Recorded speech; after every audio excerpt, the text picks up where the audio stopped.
Well, good morning, everybody. We're going to get going here. It's 9:32. Um, Before we start this morning, Representative Hicks, you are up to lead us in the pledge.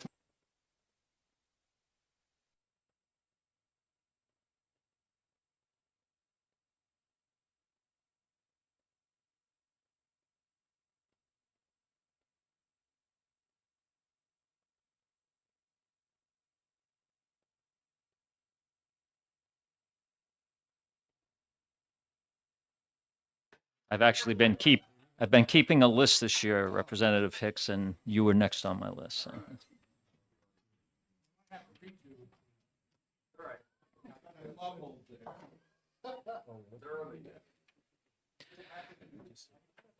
Okay, good morning, everybody. Mr. Clerk, if you would, could you call the attendance, please? Okay, Vice Chairman Power, Present. Representative Guthrie. Representative Guthrie? Yeah. Okay, sorry. Okay, sorry. Clerk is here. Representative LaSalle. I'm here. Representative Keller. Representative Kelly. Representative Allwood. Representative Brown. Here. Representative Cahill. Here. Representative Davis. Here. Representative Tatro. Representative Chair Levin. Representative Gilman. Representative Majori. Here. Representative Gallagher. Representative Hicks. I'm here. Representative Howland. Here. Representative Priest. Here. Representative Frack. Here. And Mr. Chairman. Here.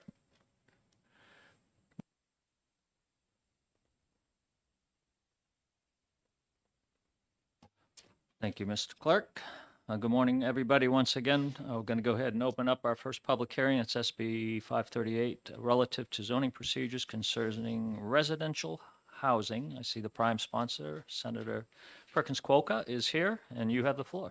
Well, thank you very much, Chairman and members of Municipal and County Committee. I'm happy to be here with you this morning. For the record, I am Senator Rebecca Perkins Cuoca, representing Senate District 21, City of Portsmouth, and the towns of Durham, Lee, Madbury, Newcastle, Newfields, Newington, and Newmarket. I have all the news. As you know, today I'm introducing SB 538, an act relative to zoning procedures concerning residential housing. As you all know, our state is in the midst of a crisis. Not only are there not enough housing units readily available for New Hampshire families, but the cost of those units are simply becoming too unattainable for the average citizen. For years, circumnavigating this crisis has been one of my main priorities to ensure that New Hampshire can be a place that future generations can call home. I am calling SB 538 Homenibus. Some of you may have heard this name. As amended by the Senate, it is now a three-part bill that offers some additional solutions to address this dire situation our state is facing. We all know there is no silver bullet to solve the housing crisis. We'll need all the different tools that we can muster and put those tools into our municipalities' hands. This piece of legislation at this point is largely enabling, respecting that our cities and towns are really the ones that are on the front lines of solving the housing crisis.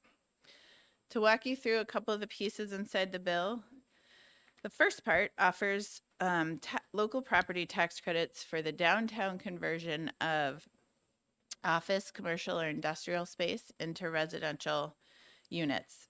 As such, it would have to comply with local pre-existing zoning ordinances, and when enacted, our municipalities would have to define what their downtown is for the buildings to qualify. The second part of the bill enables our local select boards to amend zoning. This means that the zoning process could be conducted more than once a year and allow for greater public input and hearing.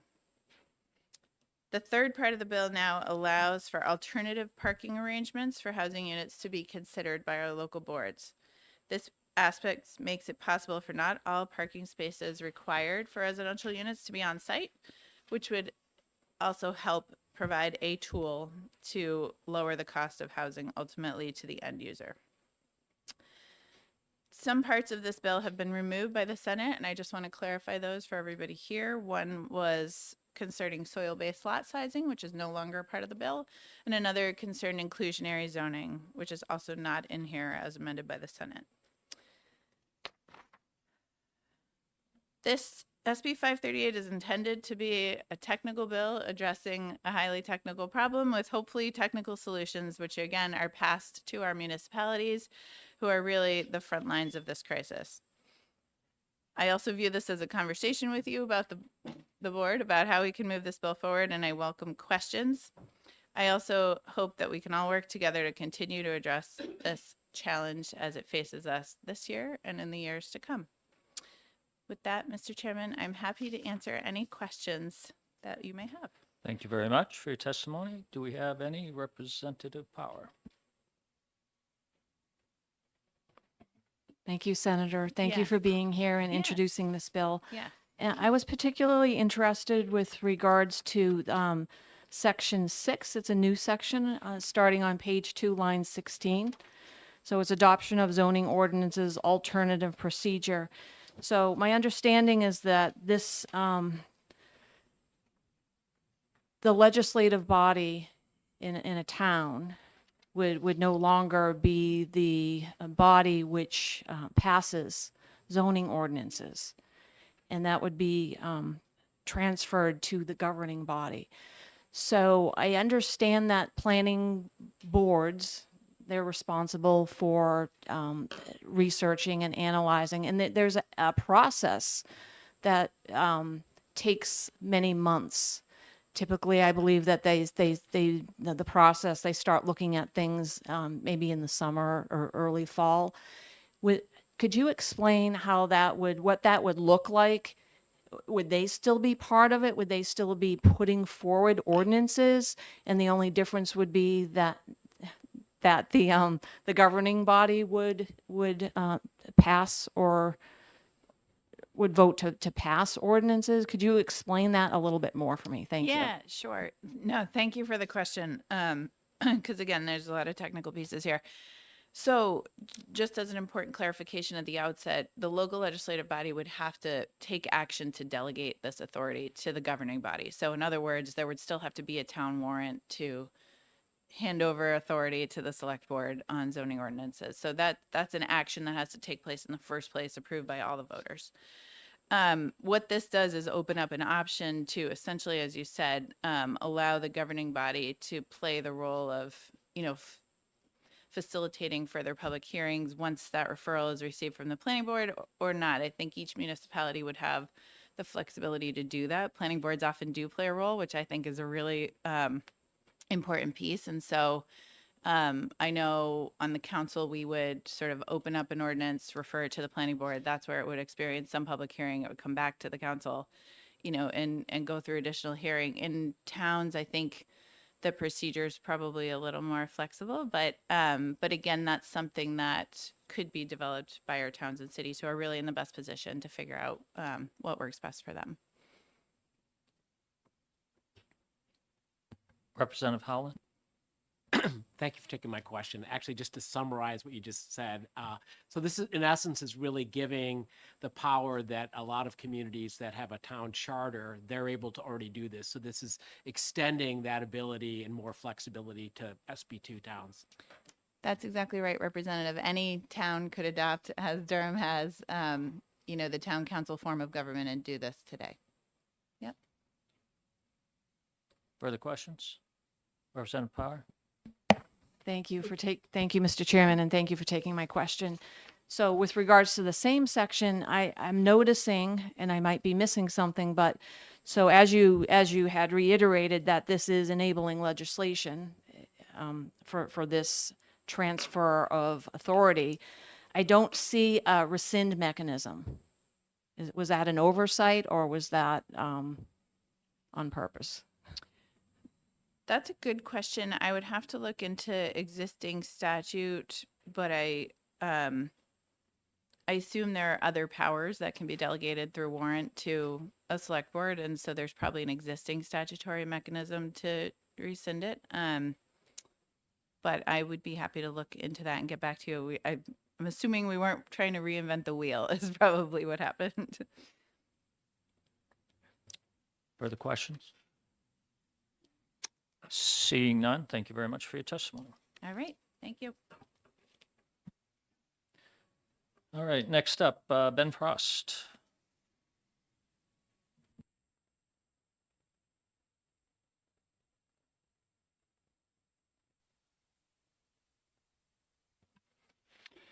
Thank you, Mr. Chairman. Good morning, committee members. My name is Ben Frost. I'm the Deputy Executive Director and Chief Legal Officer at New Hampshire Housing, and I'm here to express New Hampshire Housing's strong and enthusiastic support for Senate Bill 538. Closer? Is that better? Okay. Senator Perkins Quokka very ably introduced the legislation and described its import. Just to underscore the importance of anything the legislature can do to help meet the state's housing crisis. This is a crisis of housing supply, and we simply do not have enough housing to meet the current or anticipated future demand based upon population growth and changing household composition. The elements of Senate Bill 538 on their surface may not appear necessarily, except for the provision dealing with RSA 79E, to be dealing directly with housing, but to the extent you make it more efficient to change the zoning ordinance, to the extent you make it easier to meet local parking requirements, then it becomes easier to develop housing.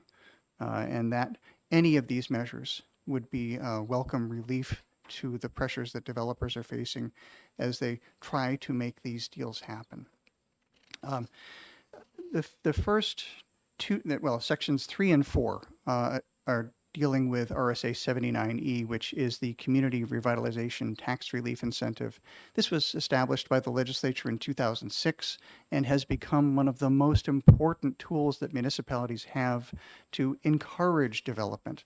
It was originally conceived as a downtown development bill, and really it was focused on rehabilitating, call them derelict structures in downtown areas, to give the property owners an incentive, a tax incentive, essentially, that they can use to help underwrite the costs of development. And it has taken off since then. It's been used because of its success and its widespread adoption by municipalities. This is purely enabling legislation. It has been used for a variety of different measures. This, what is proposed here in Senate Bill 538, is a new measure, a welcome measure that would focus explicitly on the conversions of existing commercial, industrial, essentially non-residential uses for conversion to residential uses. Again, if a municipality wants to do this, this is enabling legislation, then it could adopt this measure to allow for the RSA 79E to apply to these kinds of developments. With regard to sections 5 and 6, this is the change, and Representative Howland, I think you very appropriately noted, this is like towns with a town council form of government charter where the local legislative body is the local governing body. And cities, too, also have the same structure. The planning board would still be involved. It would still have the same role it does have now. It's just changing who ultimately has the adoption power over zoning ordinances. And as Senator Perkins Quokka noted, this requires a municipality, the voters, to say, yes, this is what we want to do. It's enabling legislation. So if the voters don't want to do it, it doesn't happen. The last section, Representative Power, you had asked about power to rescind.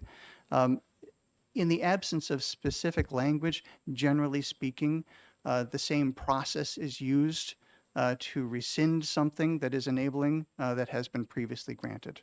And that's a generally recognized principle of law. So although its absence, I note, and you certainly could put it in there, it's not absolutely necessary. The last section, section 7, deals with the parking requirements. Nationally, in planning circles, the issue of parking and parking requirements has become a really weighty discussion because of the difficulty that so many developments have in meeting local parking requirements. And yet, municipalities stand behind those standards. So this is an opportunity for a developer to propose some sort of alternative that meets the standards, but is not necessarily wholly on site. And I think that that would be a welcome change to the difficulties that developers have in meeting local parking requirements. All that said, New Hampshire Housing strongly supports this legislation, urges you to recommend it ought to pass. We'd be happy to work with you on any amendments you wish, and I'd be happy to take any questions. Representative Brown. Thank you, Mr. Chairman, and thank you for taking my question, Mr. Frost. I have two quick questions. So under line 22, 23, 24, it talks about the property Sorry, tax. page number? First page. It talks about the property tax relief granted, and it's once in a 20-year period. So is there a limit on the amount of property tax that can be given relief? Representative, this is a really good question. It's not the amount of the tax. There's not a dollar number. The way RSA 79E works, and this is current law and has been since 2006, a property owner where a municipality has adopted the provisions of the law will present to the local governing body, the select board typically, an application for use of 79E in changing the use. Originally, it was substantial rehabilitation. And that was wherever a property owner was engaged in, as defined, substantial rehabilitation. And if the select board granted this, then they would determine the time period of tax relief. And the tax relief would take the form of not taxing the increased valuation that's attributable to the change of use, but rather continuing to tax it on its pre-rehabilitation assessed valuation for a period of time. And this relies on the same structure. So the base period tends to be 5 years, although a municipality, a select board may choose to do less than 5 if it wishes to. There's a lot of flexibility in this law. But 5 years is the typical base period, and then you add on additional things for provision of housing, or if it's an historic structure. So ultimately, you could get up to 13, 14, or 15 years if you meet all of the levers that get pulled, and the select board says yes to all of those. The discretion really is wholly within the select board to decide how long, but there's not a specific dollar value. Okay, thanks. Mr. Chairman, a quick follow-up. Go ahead. So also in regard to the parking that you mentioned, today with the way people are working remote, some days of the week, sometimes full-time remote, how do you determine the parking requirement when you've got residential now? Some of these people could be working from home full-time. Some of the people could be just traveling, and it refers to hours of the day that you might have to have additional parking available. Thank you. That's a great question, and I would say that the science is still trying to catch up with the actual patterns of use, but I think that the current standards that many municipalities have are well in excess of what is actually needed, irrespective of their actual use. So even with changes in remote work, so that people are occupying commercial structures less, occupying residential structures more, the parking standards tend to be well in excess of what is required, even with those changes. I will note that in single-family development, most municipalities do not have specific parking standards. It's a single-family home is expected to have adequate space for parking. They regulate where the driveway will go, but they don't say how much capacity that driveway is going to have for parking. Okay, thank you very much. Representative Davis. Thank you, Mr. Chair, and thank you for taking my question. Just a definitions question on page 2, line 36. How under the terms of this bill, is non-transient occupancy defined? Representative Davis, that's a great question, and is one that we have been dealing with in other legislation this session, specifically the fire code and the building code. So RSA 153 and 155A respectively. Generally, non-transient occupancy is deemed to be either, and I'm forgetting precisely how it's worded in both of those laws. It's either more than 30 days or 30 days or more. So it's 30 days is generally the dividing line between transient and non-transient occupancy. Follow up. Thank you, Mr. Chair. So given that continued work on the definition of this, how would local governments and planning boards interpret this? Well, in the absence of a specific definition here, I would refer them to the fire code and the building code. Further questions? Representative Elwood? Thank you, Mr. Chairman. Thank you for taking my question this morning. On page 2, starting at line 3 through line 10, I've run into this definition of local legislative body elsewhere in the planning and zoning chapter. And they're saying following the basic forms of government. Is not official ballot referenda a basic form of town government? And would it not be included as an item G, lowercase g, in this list of types of form of government? That's a great question, and I think the answer, the appropriate answer is no, because official ballot is not a form of government, but a process of government, and is addressed in other statute. Okay, thank you. Further questions for Mr. Frost? I see none. Thank you very much for your Thank you, Mr. testimony. Chairman. Next up, we have Nate Grace.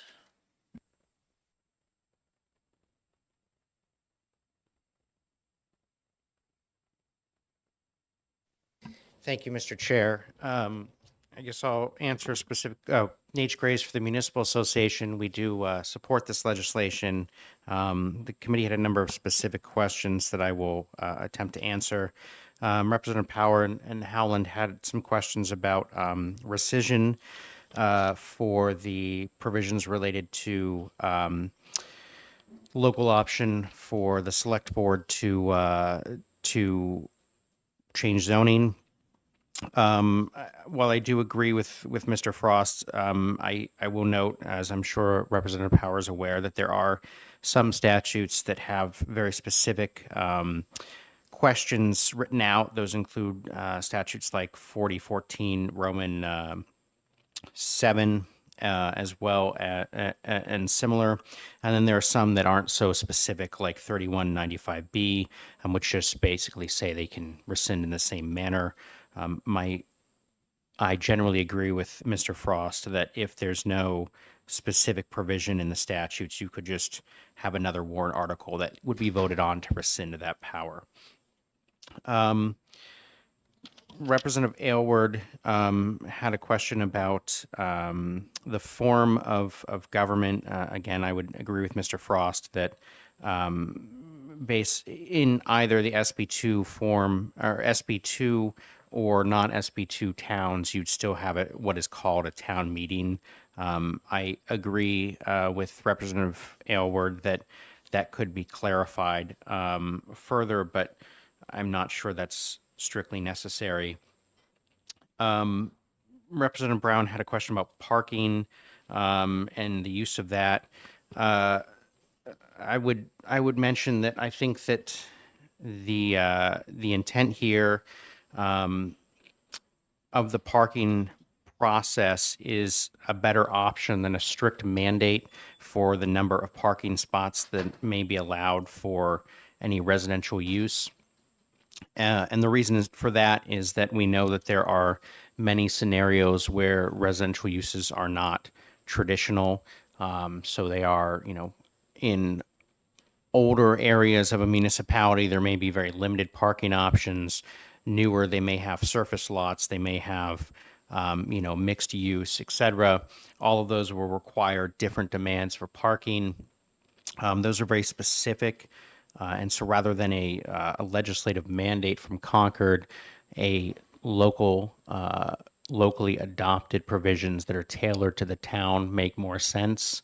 And in that case, what is proposed here and the intent of what is proposed here is that that can still occur.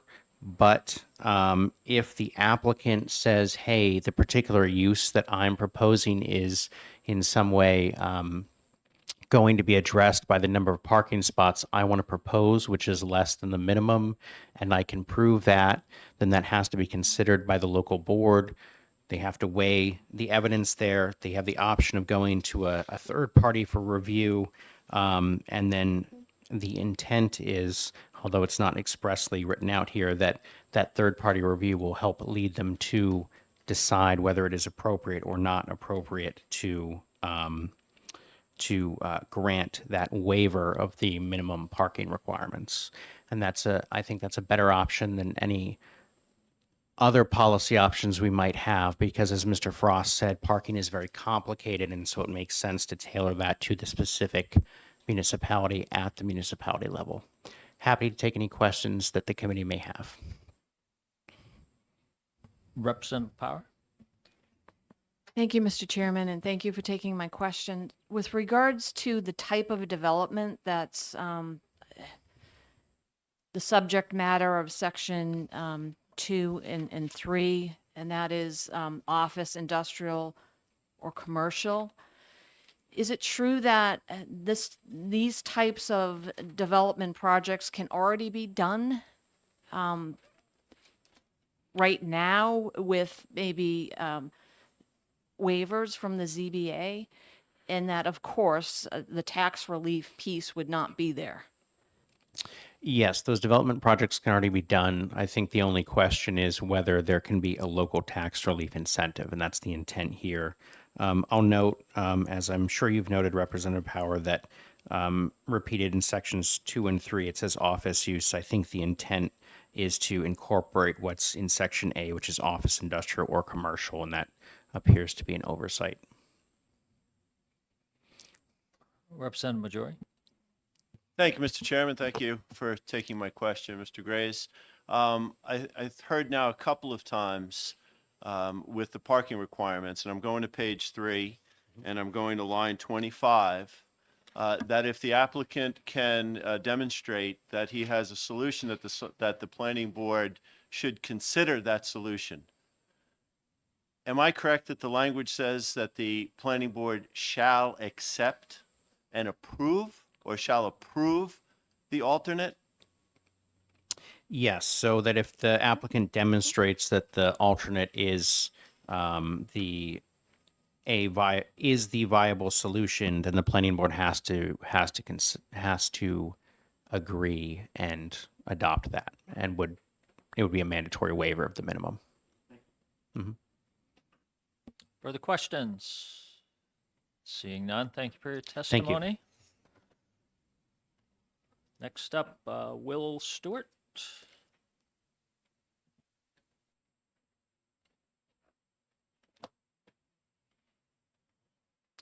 Thank you, Mr. Chairman, members of the committee. For the record, my name is Will Stewart. I'm the executive director of Stay, Work, Play New Hampshire, which, if you're not familiar with it, is a statewide nonprofit whose mission is the attraction and retention of young people here in the Granite State.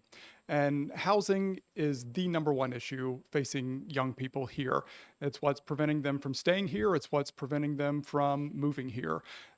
There's not enough, and what exists is not affordable enough. So as such, Stay, Work, Play is in full support of SB 538 and encourage its passage. we want to see more housing built that's more affordable to more young people. Happy to answer any questions. I would also refer you to stayworkplay.org, where you can find results of Stay Work Play's 2023 survey of young people in New Hampshire, which was conducted by the St. Anselm Survey Center, and the results of Stay Work Play's recent Policy and Pint series, where we went all around the state talking to young people.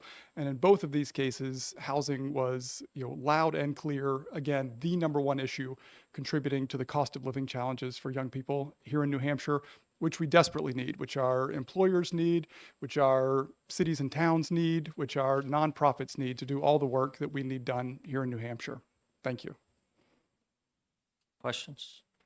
Representative Power? Thank you, Mr. Chairman, and thank you for taking my question. Looking at the sections that discuss the tax relief incentive.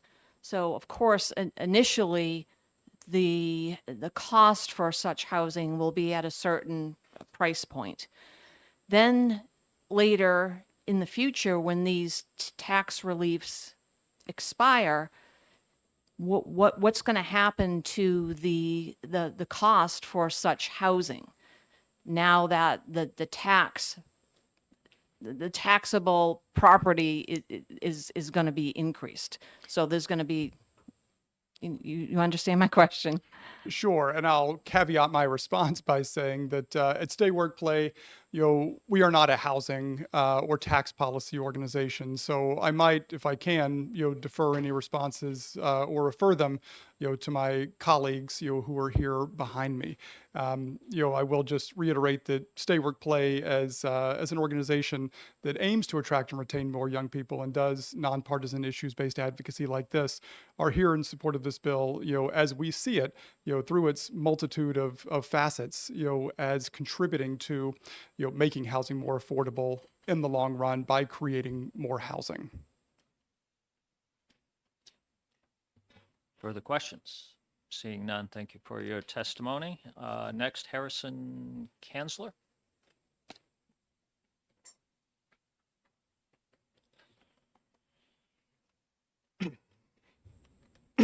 Excuse me. Hello.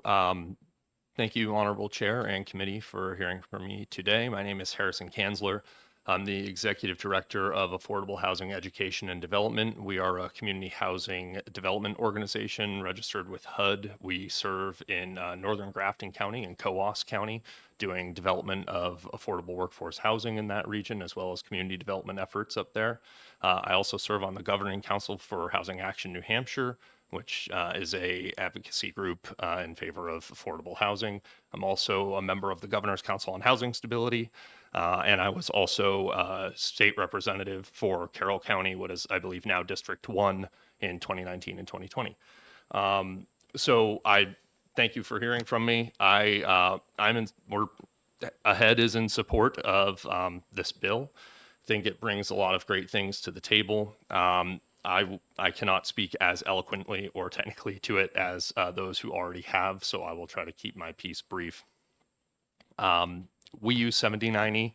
A lot of the communities in the North Country rely on 7090. We look at work we're doing in Whitefield, in Berlin, Lancaster, Colebrook.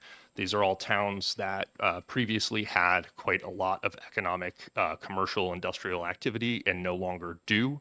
And some of those buildings are starting to turn to blight. This is an opportunity for those communities to see those buildings repurposed and reused to the needs of the community. So we already make use of it. We work in municipalities who do, and this gives them even more leeway and as far as whether or not they want to adopt it, to give us an incentive to come in and work with them.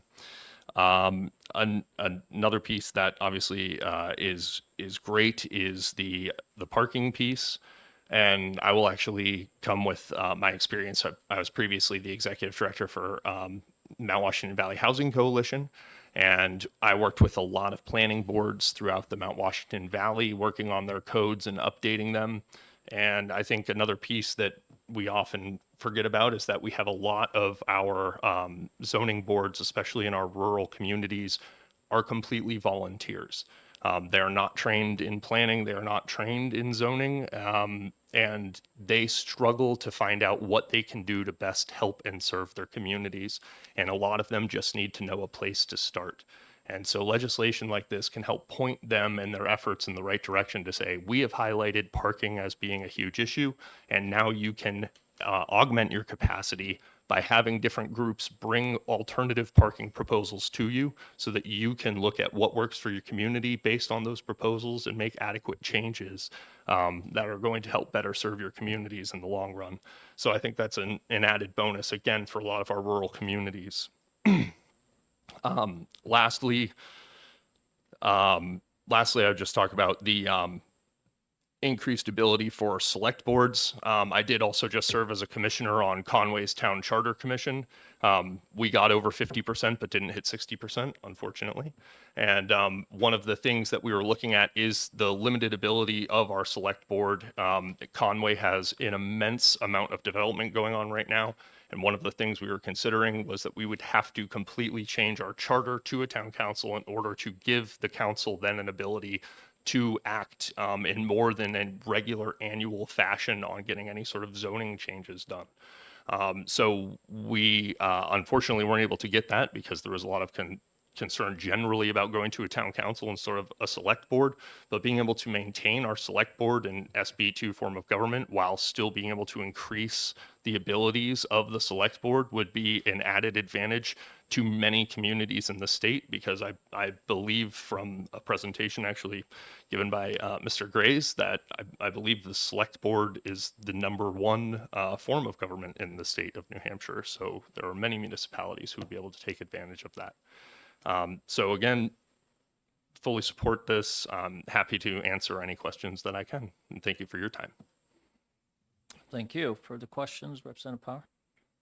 Thank you, Mr. Chairman, and thank you for taking my question. So I'm going to go back to the question that I asked the prime sponsor with regards to the involvement of the planning board in just that cycle of researching and, wordings or zoning ordinances and such.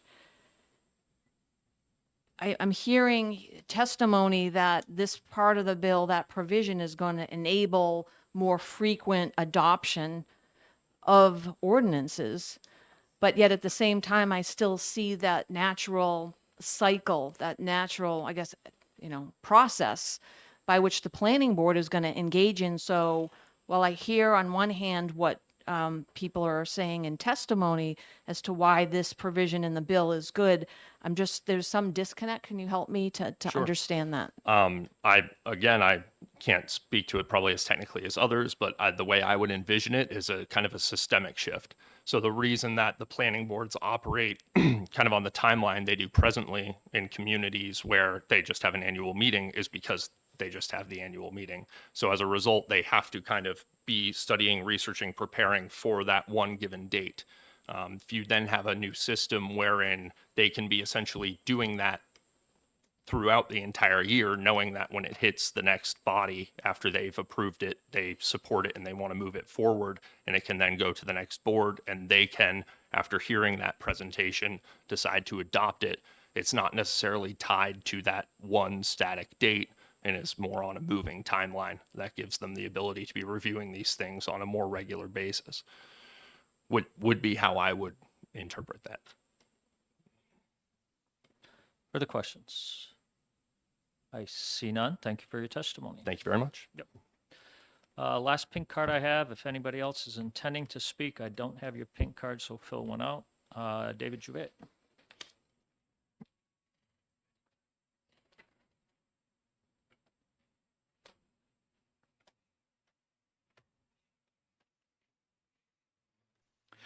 Thank you, Mr. Chair, members of the committee. For the record, my name's Dave Jouvet. I'm a Senior Vice President for the Business and Industry Association. Not before this committee all that much, so I want to take a moment to let you know what the BIA is. We serve as New Hampshire's statewide Chamber of Commerce. We have approximately 400 employer members that go from the largest businesses in the state down to single sole proprietorships. Altogether, our members employ over 100,000 Granite Staters. I'm here to convey, again, the importance of the availability and affordability of housing in the working in New Hampshire. Our members, and I'm sure if you were to talk to employers in your districts, they would tell you that housing has a direct impact on their ability to hire people and retain workers. And workforce availability is by far the #1 employer concern in New Hampshire now, and it has been for the last 4 or 5 years. So we strongly support this bill. It's one of many different housing related bills that BIA is supporting this session, including yours, Mr. Chairman Turcott. So I hope the committee will look favorably on it. As the sponsor and other advocates have said, if there are issues that you think need additional work and review, we are all happy to work with the committee to come up with something that everybody can agree on. That concludes my testimony, Mr. Chair. I'm happy to answer any questions with the caveat that there are more people far more knowledgeable than me on the nuts and bolts of the legislation. Very good. Questions? I see none. You're off the hook. Thank you. All right.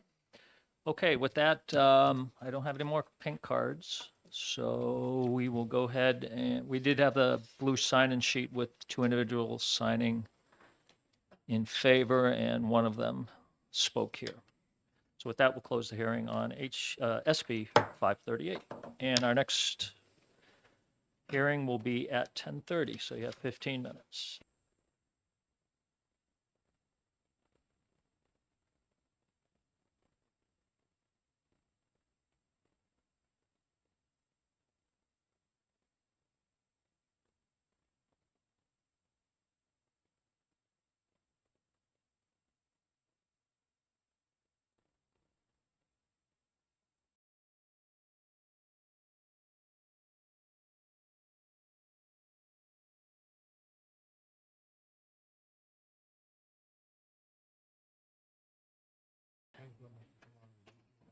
Mr. Juve.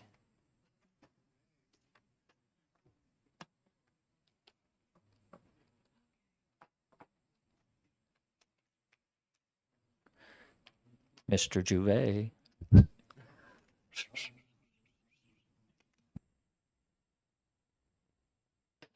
I just would like to, now that the hearing's over, I would correct you that my bill is not a housing bill.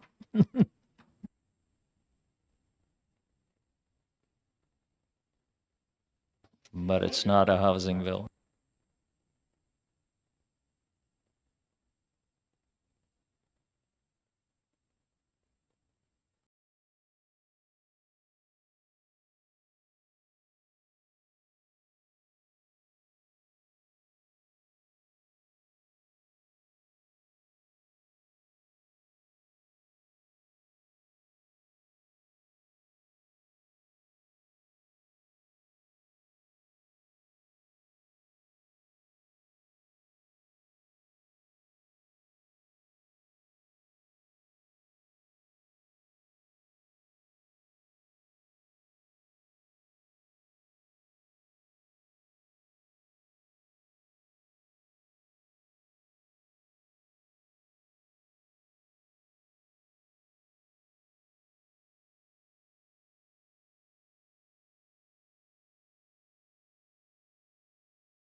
About 3 minutes, everybody.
Senator Gendro, have you filled out a pink card? I'm assuming you're introducing.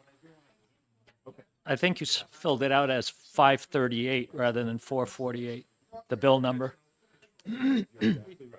Oh, she got it? Okay, thank you.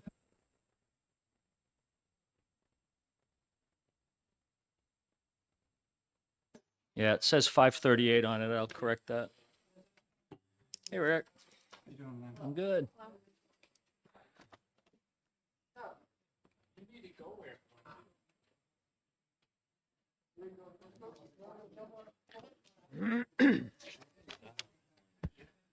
Okay, good morning, everyone. We're going to get going here, opening the hearing on SB 448 relative to the Woodsville Fire District. Senator Gendro is the prime sponsor, and she is here to introduce and discuss her bill.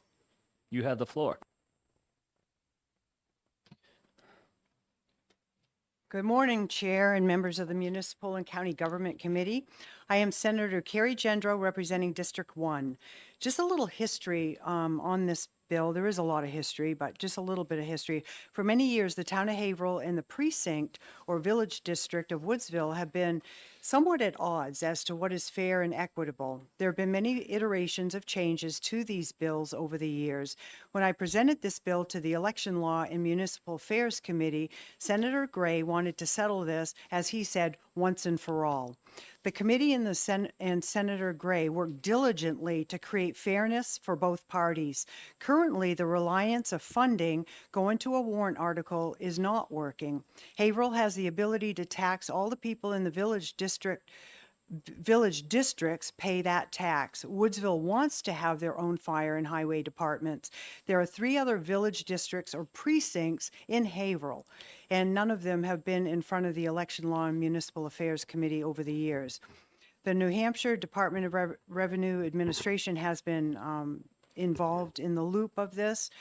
So Senate Bill 448 FN, as amended, establishes the Woodsville Fire District as a village district with all rights, duties, and obligations of such a district governed by RSA 52. Due to continued division over finances between Woodsville and Haverhill, a contingency formula has been created. This formula will be used to calculate reimbursement of Woodsville for taxes collected by Haverhill. The passage of this legislation will provide improved clarity of procedures for both the village district and the town. So basically, what Senator Gray wanted to set up was something that neither side necessarily totally won or totally lost. He wanted to set it up so it was a 50-50 win.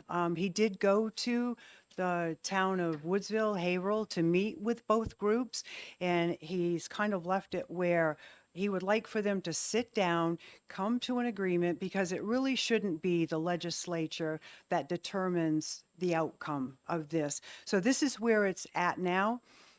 If it sounds like a mess, it probably is. So I do thank you for your consideration for ought to pass for Senate Bill 448 FN. I know there are people here that will testify. I do have to get back to my committee, but I'm happy to take any questions. Thank you for your testimony, Representative Power. Thank you, Mr. Chairman, and thank you for taking my question, Senator.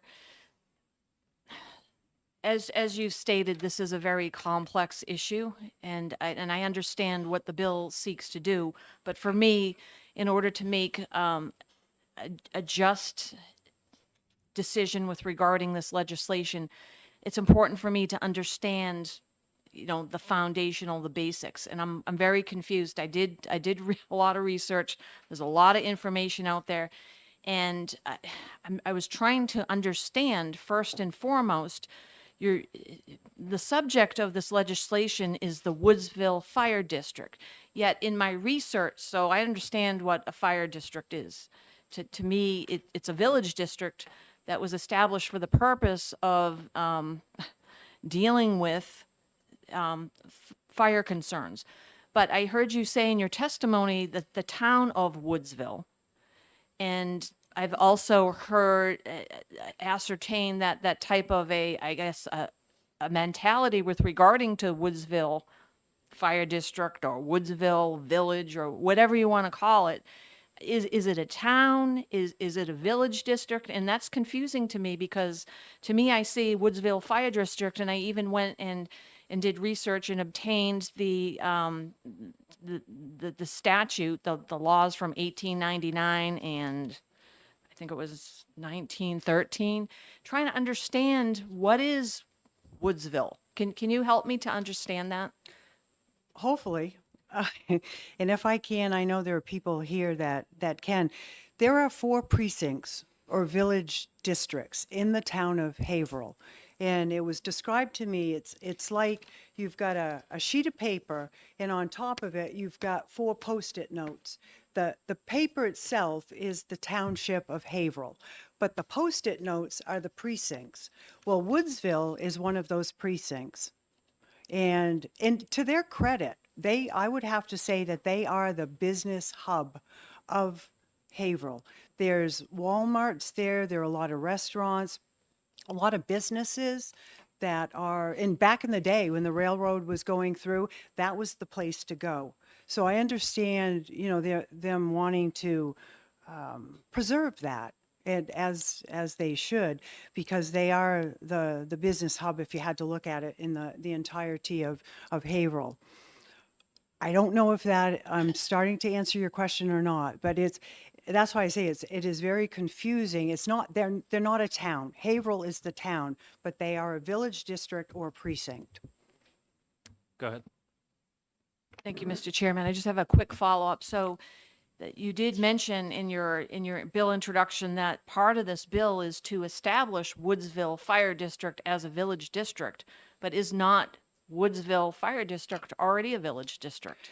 Part of it is the financial remuneration, well, whatever, getting money back. So it's, that was part of the concern, was the, and again, I'm not sure I fully comprehend the formula.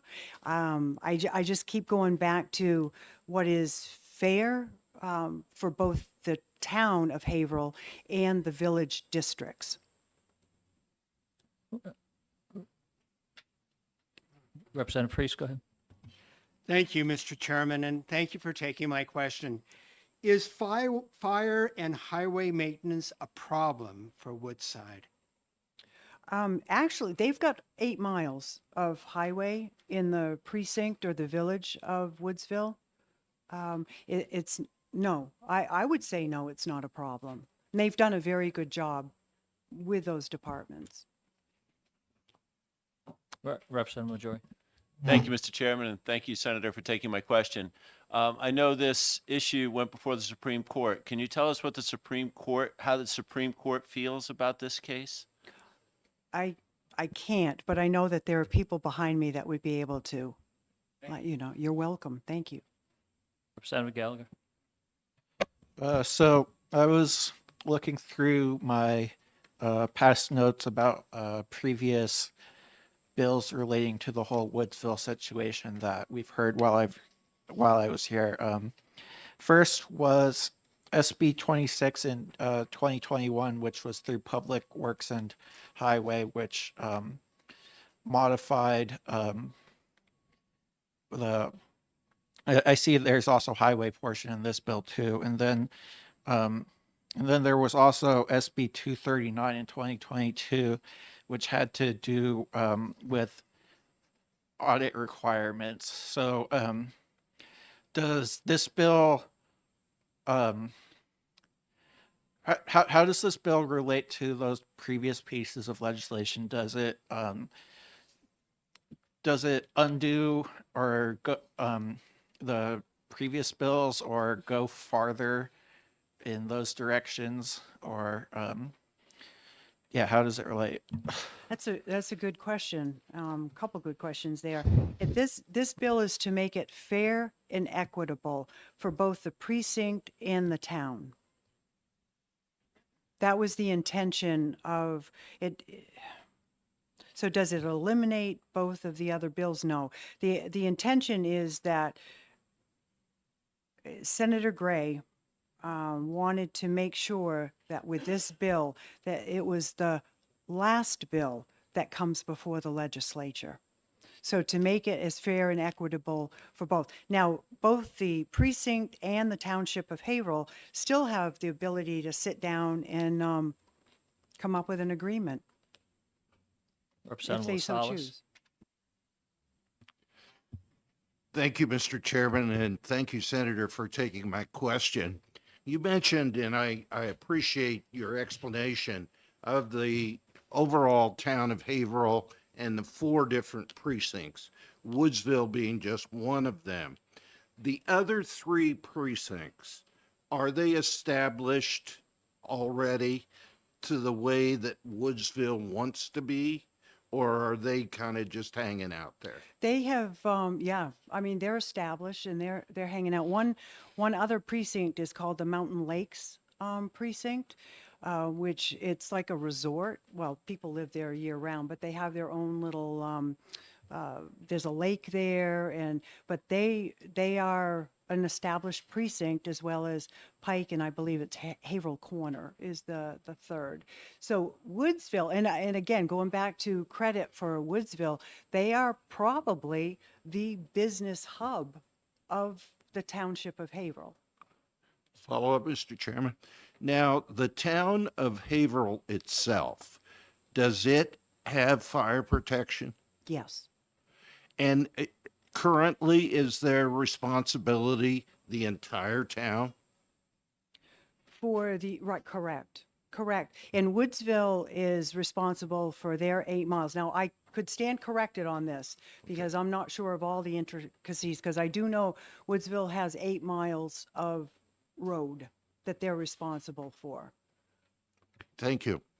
Representative Davis. Thank you, Mr. Chair, and thank you, Senator, for taking my question. I'm intrigued by what you said about Senator Gray. I think his intention to have this be the last bill that comes before the legislature on this topic, but yet this committee gets bills in every term on village districts in one way, shape, or form or another. So I doubt that this will be the last one.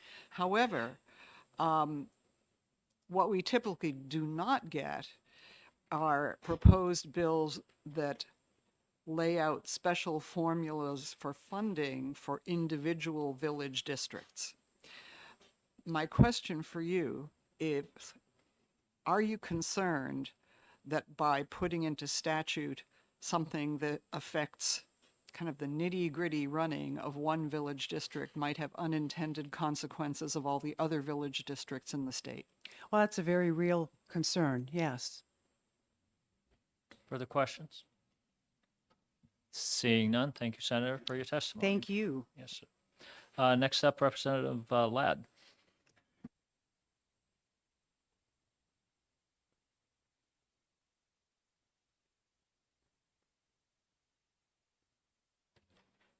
Good morning, Mr. Chairman, members of the Municipal Committee here. First time I've had an opportunity to speak here with Municipal this year, so I appreciate this opportunity. Although I have been the Select Board Chair of the town of Haverhill a number of years, I've been on their Planning Board, I've been on their Zoning Board, and I have been their representative since 2008.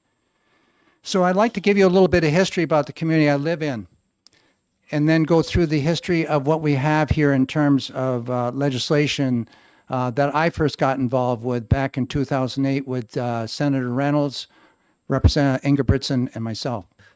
I forgot to mention, anybody who comes up to testify, we know on the pink Rick card. Ladd, Haverhill, Grafton 5. Good, but I'd also want to know whether you're for or against the bill. I oppose the bill. Thank you. I oppose the bill. Okay, going back, we have, yes, we're a town that has a lot of roots in it in terms of going back over the years, back to 1763. 4 districts: Mountain Lakes, Woodsville, North Haverhill, and Haverhill Corner, which we call Haverhill. Years ago, when there was a road coming up from the Concord area, it went to Haverhill Corner now. That's where you have the common. It's also where Dartmouth College wanted to plant its college initially, but they chose in the end to go down to Hanover. So Haverhill is the southern district that's on the border with Piermont. Haverhill has their own 3 commissioners, Haverhill Corner commissioners, and they are in charge of their water commission. I was also chair of that commission for a number of years.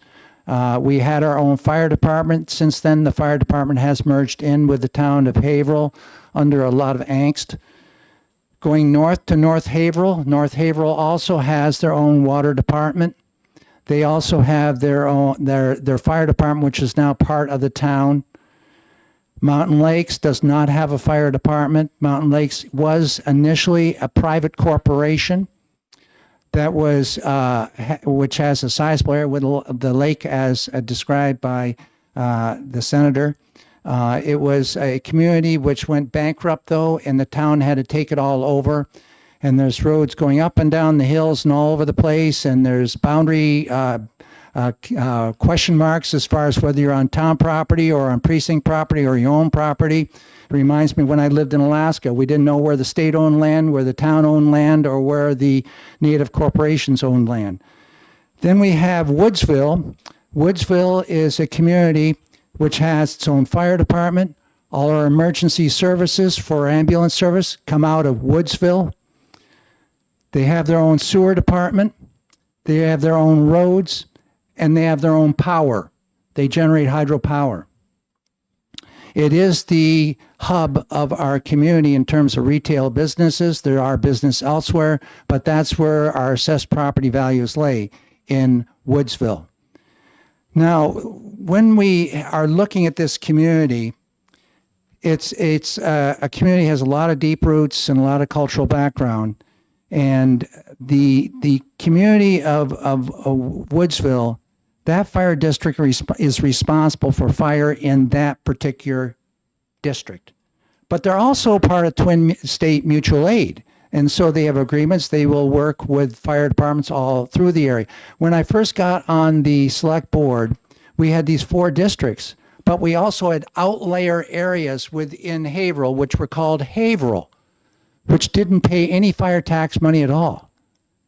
The individual districts had their own fire departments other than Mountain Lakes, and they were taxing for those fire departments to serve them there. But also they had Twin State Mutual Aid where they worked out just for provide services to all of Haverhill.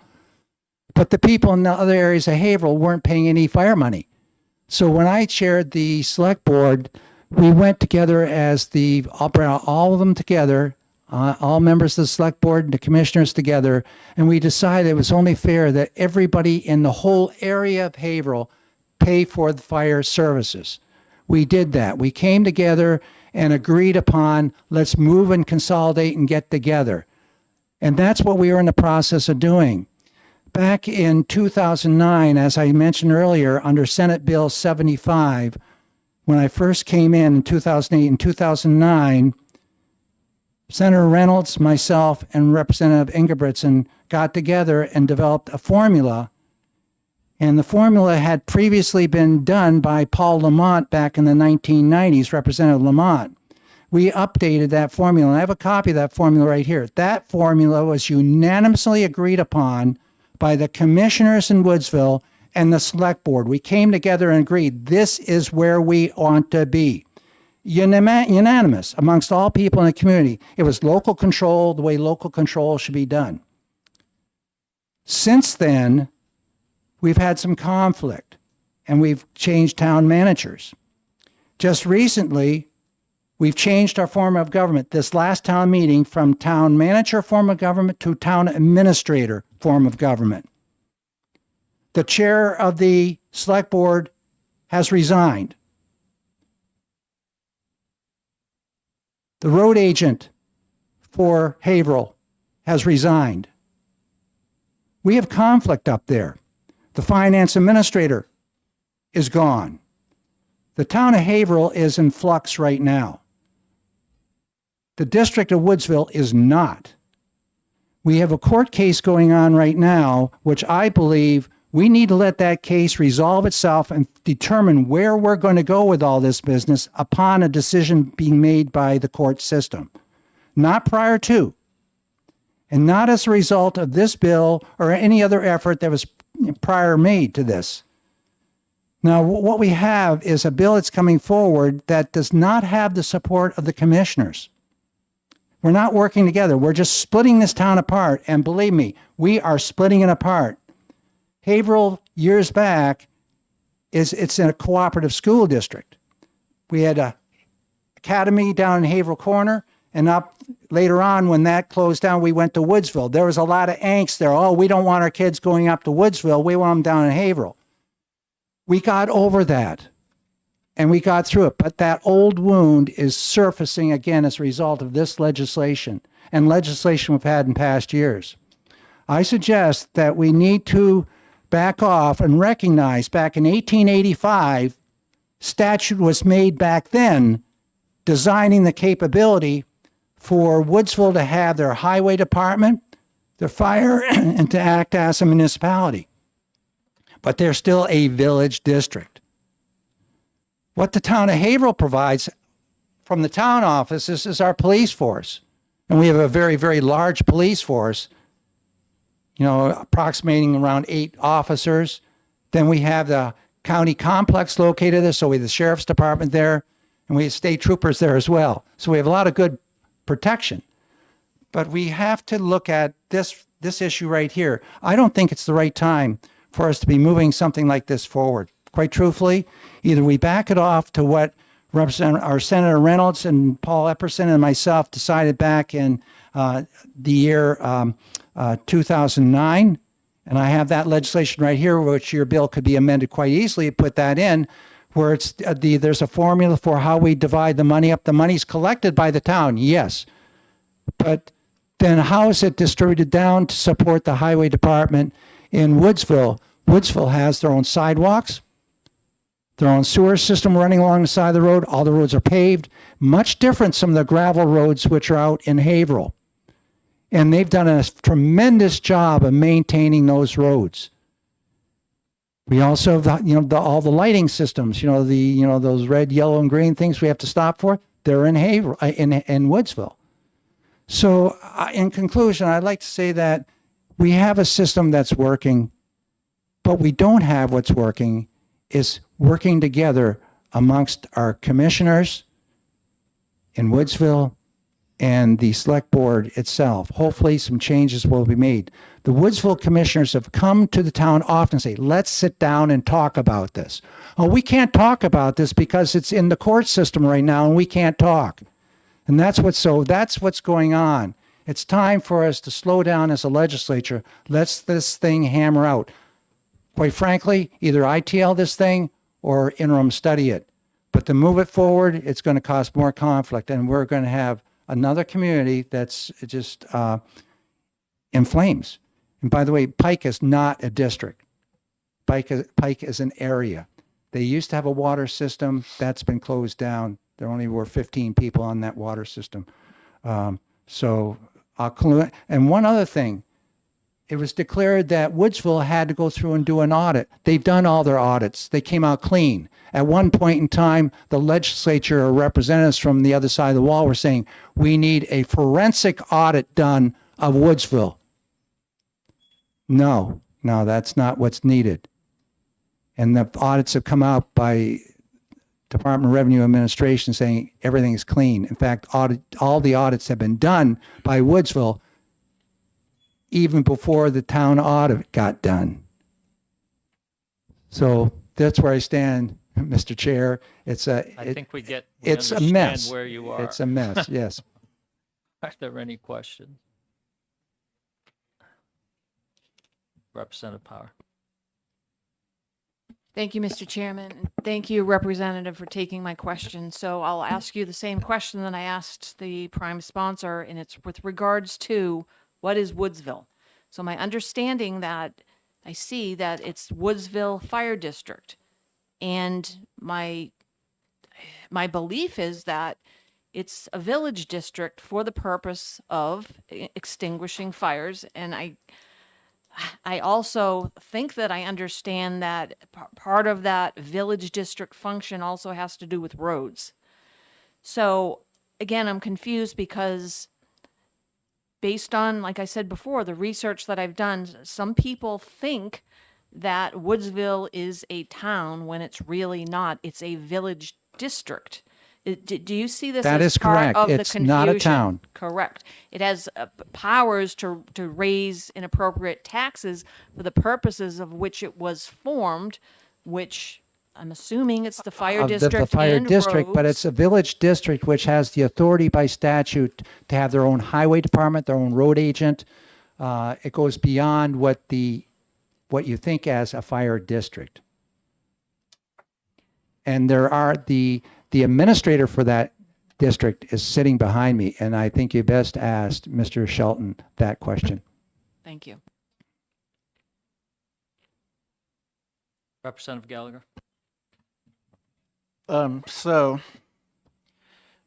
about the part where you said that every audit of Woodsville has come back clean in the past. I was reviewing my notes from the past bills we had, and apparently part of the reason we had SB the previous bills I mentioned was because that Woodsville had failed an audit. So are my notes wrong on that regard? I think if you're talking about SB 25, SB 75 came prior to that. That is what was said, but there's no factual information to back any of that up. When the audits were completed, and you can ask the people that were audited, they're sitting behind me. There is no forensic audit needed, and the audits were done. As all of you know, that there's a lot of towns in this state which are small towns, and they did things years ago the way the good old boys may have done it. And they put the money in the till right here, and they took the money out, and they commingled monies. But it wasn't done with any purpose for a forensic type issue. So I can go to all the towns. Haver itself's probably done that. Piermont had done that. They all had done that. Further questions? Representative Guthrie. Thank you. Thank you, Mr. Chair, and thank you for coming and testifying. I come from a town, and I really don't understand the structure that you have in the Haverhill area.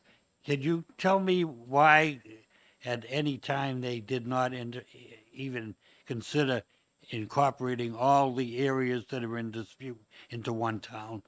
We were working in that direction in terms of our fire services when we combined into one budget.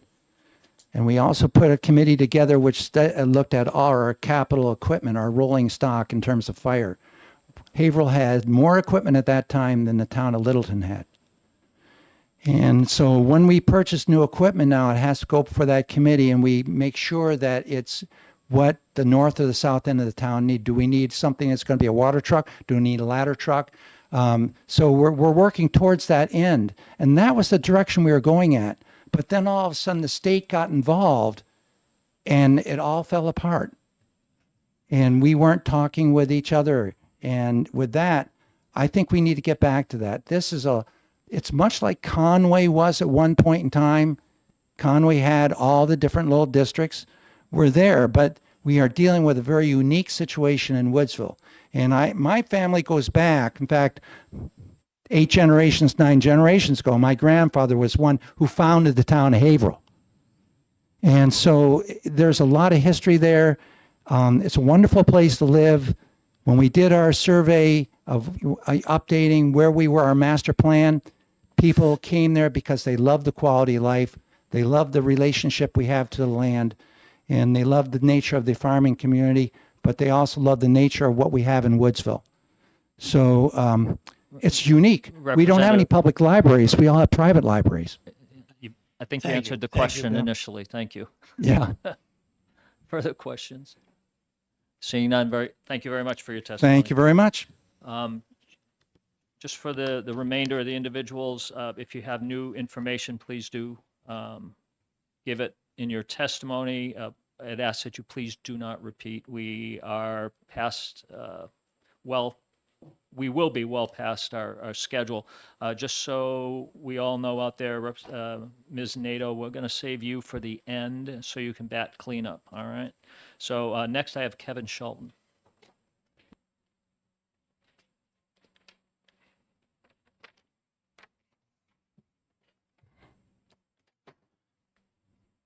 Good morning. Good morning. Thank you, honorable representatives, for allowing me to speak. I'm Kevin Shelton. I am the administrator for the Woodsville Fire District. I've been there for 4.5 years now. I appreciate the work that the Senate has done and the investment that you folks more than likely will put into this. But I feel I'm in opposition of it because I feel it still needs some work. The question was asked, what is Woodsville? And I try to answer that now. It was formed in 1885 to extinguish fires. And I believe it was school district number 4 was its footprint, because I've gone back and read that. Its purposes have been expanded over the years. And, you know, it is a municipal corporation. You know, since its foundation, it's always had a highway and fire department. And as somebody stated earlier, it is the economic center of Woodsville, of the town of Haverhill. And there isn't a week that goes by that somebody doesn't say, why don't we stop fighting? Why don't we turn into our own town, you know, and become the town of Woodsville? So there is that, belief or want in the area to just have Woodsville go its own ways. However, these special districts, they all serve many purposes. In addition to what Rick said Woodsville's about, we have sidewalks, we have streetlights. You know, the village members, all of them, you know, appreciate all of those amenities and are paying for it. Over the last 100 years, Woodsville has always received back a proportionate share of the town highway budget. In 2019, there was a new town manager, and the formula that was in place was contested, and it led to several years of litigation, which Woodsville ultimately, the court decided in its favor. That brought about additional legislation in 21, which took out the funding formula, and it left it basically up to the voters by means of a warrant article, petitioned article at the annual meeting for the voters to decide. The first year that occurred, it was passed and funding came to Woodsville or was approved. It was contested by the town and the Department of Revenue that it wasn't legal, and that is what is before the Supreme Court right now. That hearing was in January, and they said it would be 6 to 9 months before the outcome of that would be heard.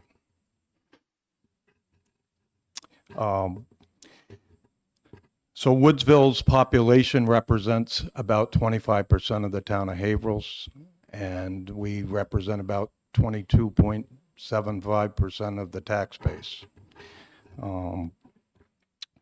We have 2 suggestions on a compromise that we would ask you to consider if this isn't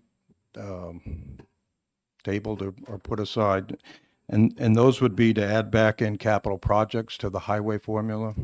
It can be a big part of the highway budget for the town of Haverhill, and that big part would be funded proportionally by Woodsville. And the second is to calculate the fire funding formula on a per capita basis only. Thank you. Thank you. Questions? Representative Power? Thank you, Mr. Chairman, and thank you for taking my question. I'd like to, for you to clarify something for me. So you said in 2021, there was a bill to remove the funding formula from statute, and I believe that was Senate Bill 26.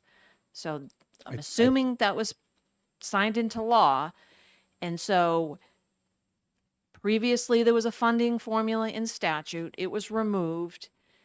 Could you explain to me you said a warrant article, and then I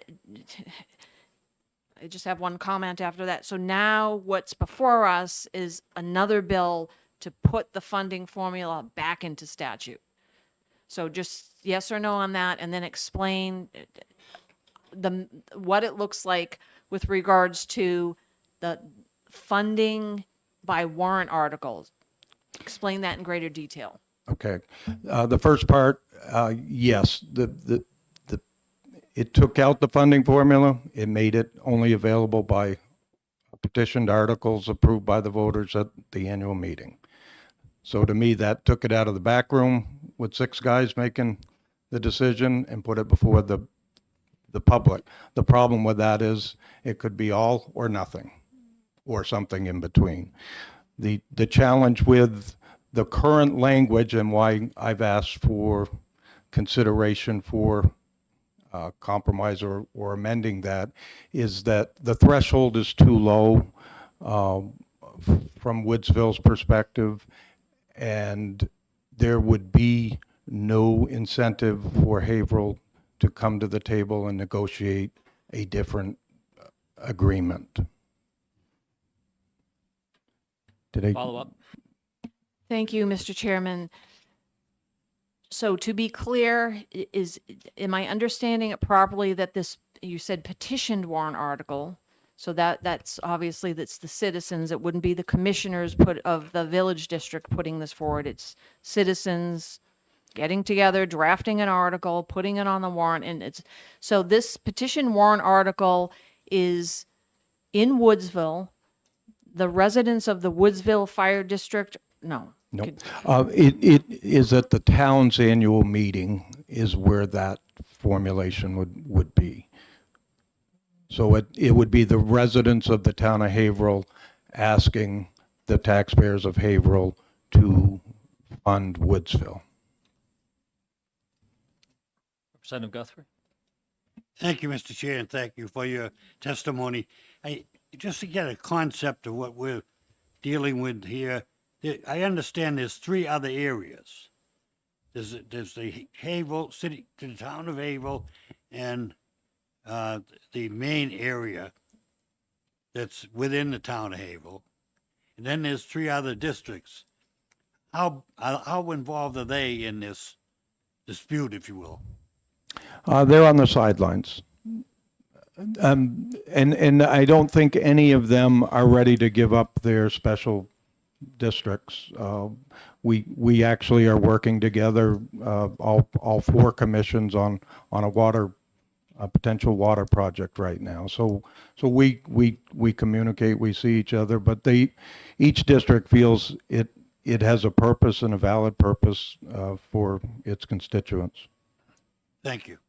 Representative Stavis? Thank you, Mr. Chair, and thank you for taking my question. To be blunt, this feels like a rabbit hole to me. This legislature and this committee within this legislature is about setting up structures and systems of government. How those individual divisions of government work out their budget issues and work out their personnel issues is up to them to resolve. What is it about this issue that you feel is up to this legislature to resolve?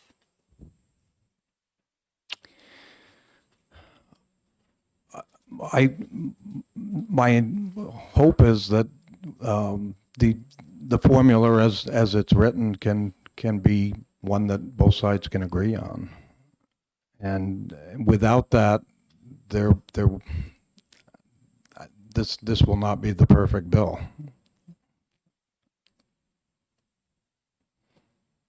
Further questions? Seeing none, thank you for your testimony. Oh, Representative Guthrie. Sorry, Mr. Chairman, but thank you for recognizing me. It just happened to come into my head is how it sounds like you're able to. Okay, I'll ask the question. Question is, if this bill would be passed, would that bring all parties together, or would it cause more of a problem than already exists? Sir, I don't believe this would pull everyone together. This formula, as I see it, and have run the numbers, would provide Woodsville roughly $150,000 a year towards the highway budget. The highway budget, we expend over $300,000, and frankly, the last 4 years, it has just been getting by. So we've done zero capital projects and highways. So that number's going to be a lot higher than that. And I think passing this ultimately would put, or could put, Woodsville out of the road business. Our taxes are exceptionally high. You know, most of that is centered around education, as you all know, but add the town tax in, and then the precinct tax, which is roughly $9 a thousand without doing anything, and highway being currently $5 or $6 of that in round numbers. I think it puts us out of the highway business. The voters will decide ultimately whether they can afford it or not, but that's where this would put things without resolve. Follow up, Mr. Chair. So is it fair to say that? Follow up, go ahead. Thank you. Is it fair to say that this bill would not act as a catalyst to get it? Because my understanding is right now, the sides, how many sides there are not really talking anymore. They've walked away from the table. If that's the case, will this bring them back and act as a catalyst, or will it just? I've testified, I don't believe that there's any incentive from the other side to want to negotiate further with the way this is written. All right, thank you very much. Thank you, Mr. Chair. Further questions? All right, seeing none, thank you for your testimony. And next up, Stephen Wheeler.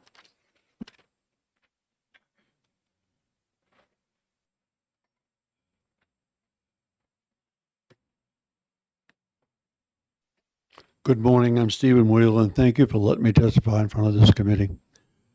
I've lived in Woodsville for over 50 years since I come home from Vietnam.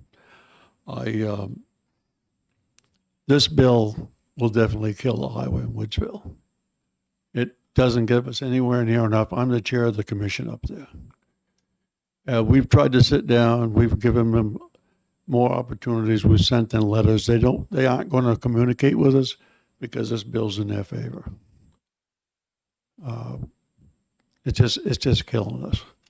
And besides this bill, the town receives $1,015,000 in vehicle registrations every year.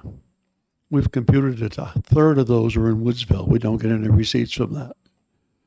Also, rooms and meals, $415,000 a year in rooms and meals. Woodsville gets zero.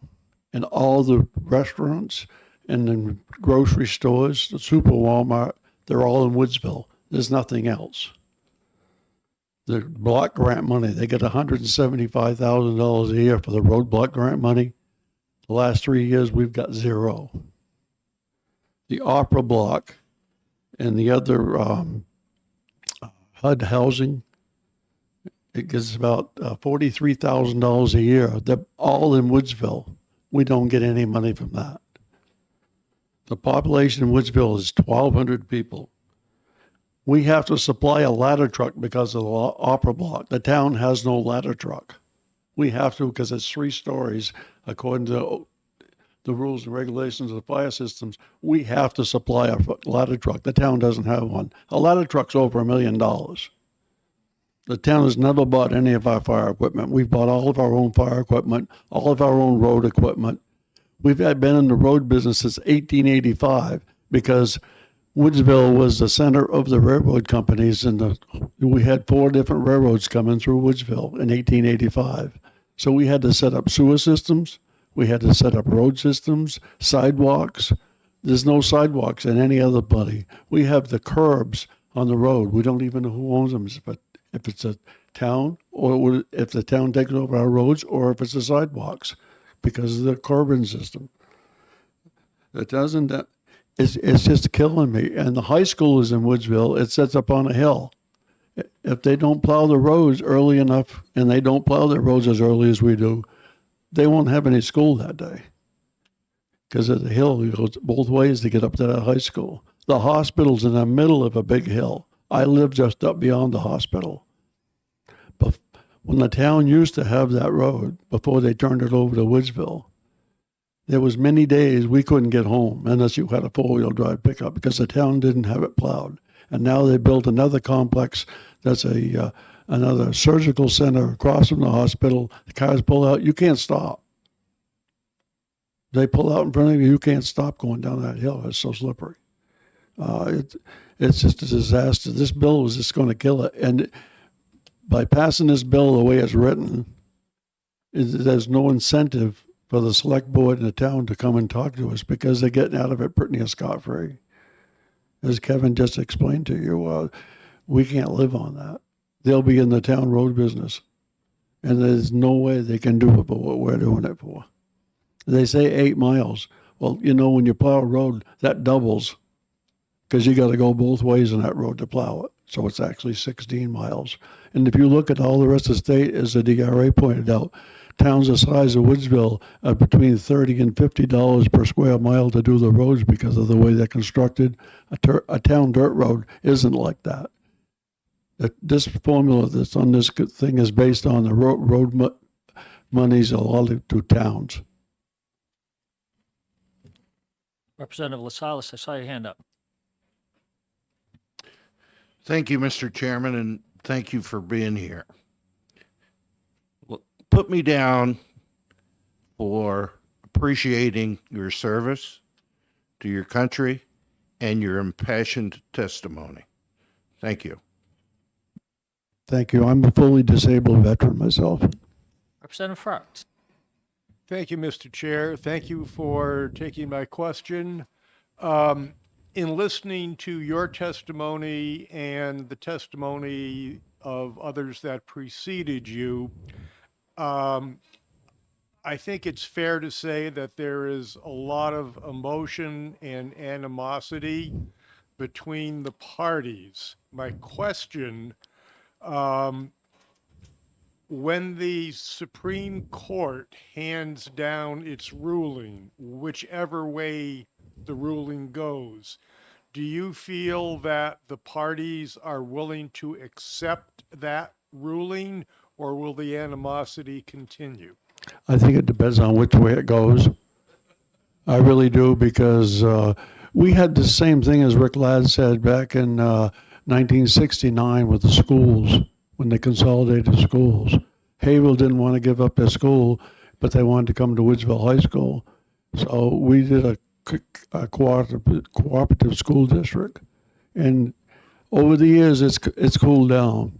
But this whole thing, I don't know if it'll ever cool down. And like I say, I've been there for over 50 years.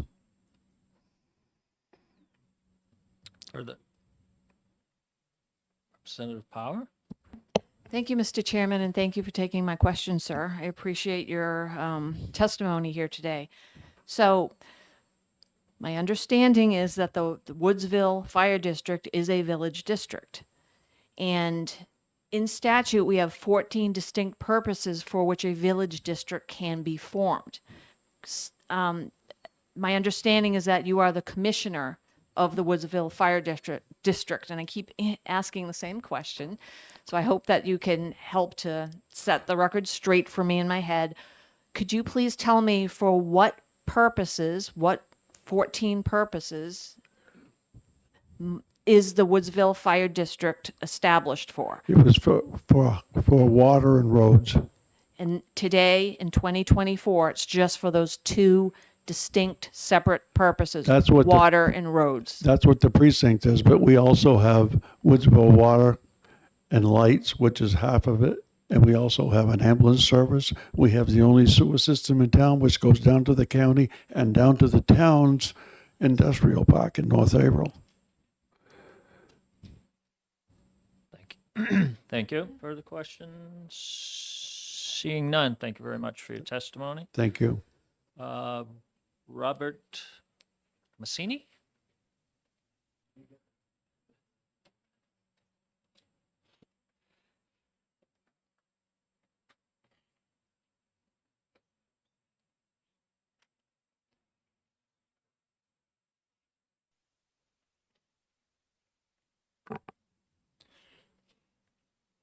Yes, my name is Robert A. Massini. My history in the town of Haverhill is I served on the planning board for around 20 years. the Haverhill Cooperative School Board for 18 years and the Haverhill Select Board for around 9 years. In all that time, we've always been able to handle our own problems. And for some reason, the state's formula to provide for the roadways in Woodsville worked for over 130 years, but when the new town manager came in, I guess we discontinued that formula, and everything's been in turmoil in the town of Haverhill and the Woodsville Fire District ever since. Also, I didn't say my address is 40 Sleigh Ridge Road in Haverhill Corner. I don't live in Woodsville. So I'm opposed to the bill as it stands right now because it doesn't provide even level funding for what the cost of the roads in the fire department in Woodsville would be. And I remember in one of the Senate hearings, the Bureau of Revenue Administration testified about 4, 5, or 6 communities similar to Woodsville and what their per mileage cost would be. And it varied from $20,000 odd a mile to $50,000 odd a mile, average probably being someplace in the 30s, which comes closer to what it's costing Woodsville. And again, we always were able to handle things within the town itself for years and years. And like I said, the select board and the commissioners got together and came up with a formula to fund the fire departments. Well, since 3 or 4 years ago, the town of Haverhill doesn't fund Woodsville Fire Department. They don't put a dollar forward.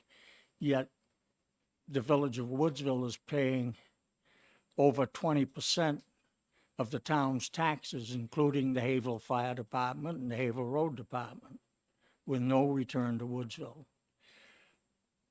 I agree with Rick that probably this should, a final decision on this should probably be postponed until after the Supreme Court cases are decided. But you still need to come up with a middle-of-the-road formula to get the funding back in place. Since this has taken place, there's been absolutely no initiative on the Haverhill Board of Selectmen to sit down with the Woodsville commissioners and work it out. And right's right and wrong's wrong and fair is fair. Thank you. Thank you. Questions? I see none. Thank you very much for your testimony. From the DRA, can we have just one of you come up, or is it imperative you have both? Because I've got both down here on here. I'm assuming you're going to say the same thing, so. Okay, I guess we believe we need both. Lieutenant We're a Cor tag and team. Roth. We're a tag team. Good morning, Mr. Chairman, members of the committee. I'm Peter Roth. I'm an attorney with the Department of Revenue Bring that Administration. mic closer to your mouth so we can Pardon hear me. you. My name is Peter Roth. I'm an attorney with the Department of Revenue Administration. I've been involved in the matters between Woodsville and Haverhill since approximately 2019, including the issues that are now in front of the Supreme Court and this bill that's in front of the legislature now and how its origins, and I can answer any questions about that if you wish. With respect to the Supreme Court, well, first I should introduce. My name is Adam Denoncourt. I'm the Assistant Director of the Municipal and Property Division at the Department of Revenue Administration.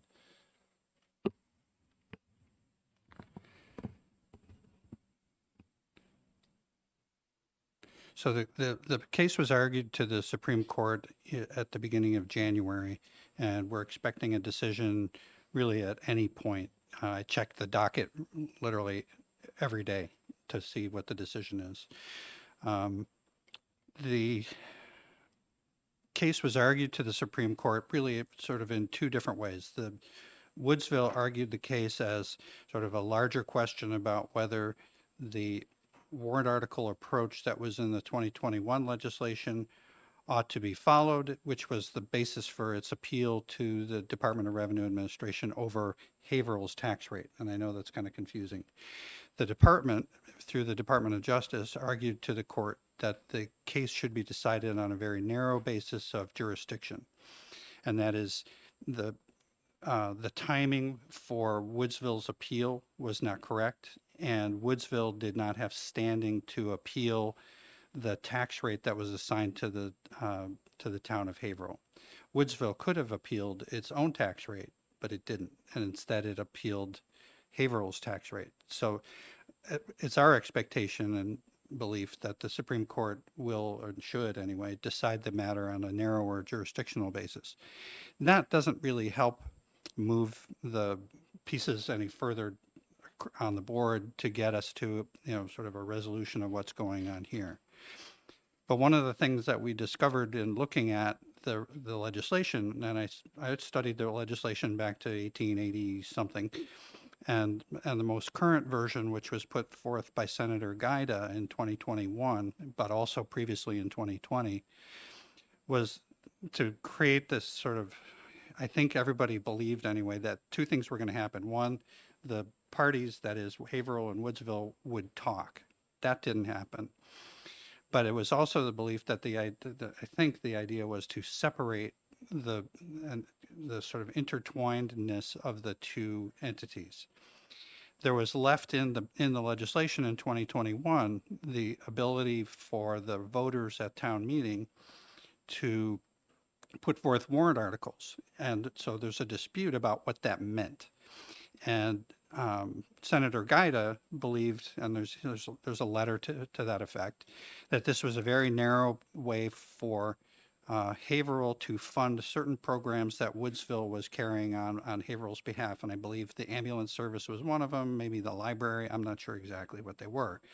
But what happened instead is at the town meeting in 2022, the Woodsville people essentially showed up for the meeting, and the weather was poor and there was COVID concerns at that time. And so they put through warrant articles funding both the fire department and the road department in full. And there's some dispute about what those numbers should have been, but that's what sort of started this most recent version of the problem. The current bill that was started off by Senator Gray to resolve the ambiguity that was believed in the statute about what those words were intended to accomplish. Was it a narrower view, as Senator Gaida felt, or was it just open-ended? Because right now, the way it's written, it's kind of an open-ended invitation for people to come to the town meeting and vote for appropriations for Woodsville. The issue that this sort of sits on top of, I think, is that village districts and fire districts are intended to be essentially self-supporting through either fees that they charge their residents for what the services that they provide, or through their own forms of taxation. And so the idea that the taxpayers of Haverhill would be essentially subsidizing the programs that the village district in Woodsville is sort of contrary to that general principle. And to answer the representative's question, what is Woodsville? Woodsville was formed as a fire district under like an 1850 law. And then it had additional amendments that were added to it to give it additional powers and to make it a little more complicated. They do things that they've developed over the years that are not really fully explained by the session laws that were enacted to form it and empower it. And so I think Senator Gray's idea in this bill was to essentially make Woodsville like every other village district. But when he started with that, what he learned from the parties and from Woodsville and from Haverhill was that there is still this interconnectedness in terms of funding. And the idea that he came up with this formula, as I observed it, was to make it so that the fact that Woodsville people are paying taxes to the town of Haverhill for services that Woodsville is essentially providing itself, that is fire and roads, that there should be some kind of an offset so that Woodsville people aren't paying essentially double. And so his formula here was intended to accomplish a sort of a rough justice of that. And I guess that's all I have to say about it. I'm happy to take any questions, and I don't know if Adam has anything in addition. Question. Representative Guthrie. Thank you, Mr. Chairman. Thank you for taking my question. Could you tell me, does each entity that is involved in this, I still understand, I think there's either 5 or 6, do they all have a separate tax rate? Yeah, so each village district in Haverhill they pay taxes to Haverhill, and they also have a village district tax rate. Wow. So if they're appropriating on their own for their own purposes, they'll pay a tax rate based on those appropriations, but they also pay as they're also residents of the town of Haverhill. Follow up, Mr. Chairman, if I could. Yep, go ahead. Thank you. Does that mean they each have their own budget? That's correct. They have their own governing body. They have their own budget, legislative body. They're little tiny versions of towns that are established for a specific purpose or set of purposes. Thank you. Thank you, Mr. Chairman. Representative Priest. Thank you, Mr. Chairman, and thank you for taking my questions. What I'm hearing is that the Senate Bill 448 would just make the situation even more complex and problematic, and it would not resolve the issues that are confronting the villages and the town of Haverhill. Is that correct? I think the purpose of the bill in its current form was to replace the funding by warrant article that can be dependent on a lot of different factors and is a little bit strange with a more set and standard financial agreement that could also be supplanted by an actual agreement between the two parties. So I think the idea here was to establish Woodsville as a village district, just as every other village district in the state is, and replace their kind of unorthodox system with something that's more standardized. As a follow-up, Mr. Go ahead. Chairman. Thank you again. With this legislation and the pending Supreme Court decision, depending upon which way it goes, we would be seeing you again at another legislation year on another bill, because it would not solve the problem. I don't know the answer to that. I don't have a crystal ball. Sorry. Representative Power. Thank you, Mr. Chairman, and thank you for taking my question. So we know and we understand, according to statute, that village districts are established for a specific purpose and that they have the power and the authority to tax to fund those purposes. So my question is, are there any other examples of village districts that are established in which the funding is not from within that village districts, either all or part? Maybe not all is probably inappropriate. Are there other village districts where part of the funding for the purpose of which that village district was established comes from the town in which, the greater town in which the village district is a part of? I can say in terms of a warrant article directly to fund a village district purpose, that's not something that we see in any other place. But there may be instances where there are specific sort of contractual relationships between them over specific programs or things that they need. Representative Lascelles. Thank you. For the edification of my colleagues, I'd just like to say that Woodsville is well known throughout the state for their softball team. They have won the state championship 2 of the last 3 years for their division, and they are currently undefeated. So I would hope that whatever happens with this legislation, that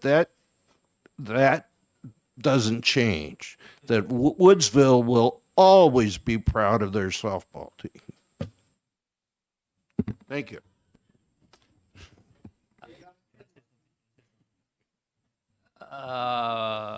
Okay. Are there any more questions regarding the legislation? Representative Power? Thank you, Mr. Chairman. I had a follow-up to my previous questions. Thank you for taking my follow-up.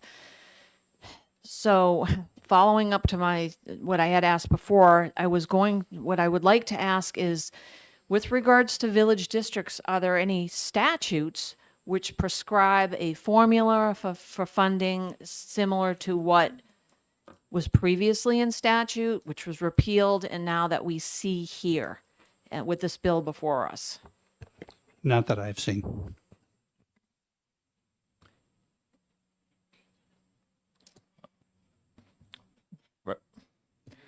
Yes, Representative Tatro, go ahead. You're hard to see down there, I'm sorry.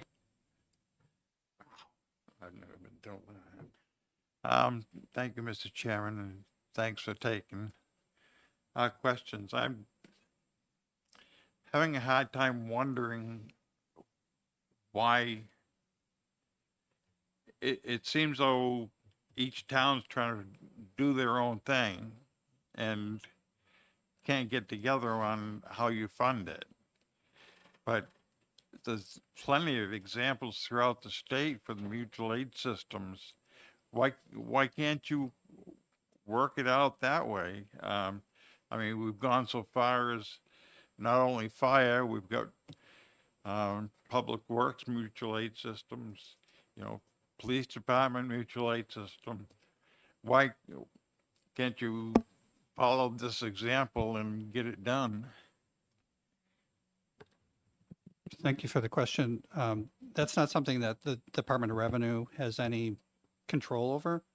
The relationship between Woodsville and Haverhill is kind of their business, and I think that from my perspective, that's an excellent point to be made to them, but that's not something that the DRA has any particular power over or means of putting in place. Representative Stavis? Thank you, Mr. Chair. Very, very quickly, because I think I may have missed this when you first sat down. Are you in support of or against this bill? We don't take a position on the bill itself. I'm sorry. We've been working. We worked with Senator Gray during the formula to provide information and insight about the economics and the law, and that's what we've been trying to do here today. Follow up. Yet DRA does not typically come up with spending formulas or taxing formulas for village districts. Is that correct? That's correct. Further questions? I see none. Thank you, gentlemen, for your testimony. Last but not least, Lindsay Nadeau.